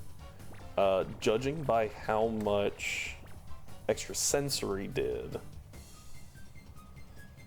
I think what we do is we Morning Sun extra sensory. Come over here, and we check out our catch rate calculator. It shouldn't be too bad. It is asleep, which obviously helps. Curlia, it's at about, I would call that 35%. It is asleep. That was rude. Alright, let's go ahead and Swift, and heck, let's just try a ball. It's at about 66 now. We're not in crit range. Even still, it's got a really good catch rate.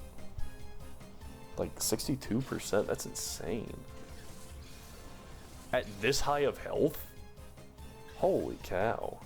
1, 2, 3. Gotcha. Perfect. Okay. It's another one down. And now we have Curlia.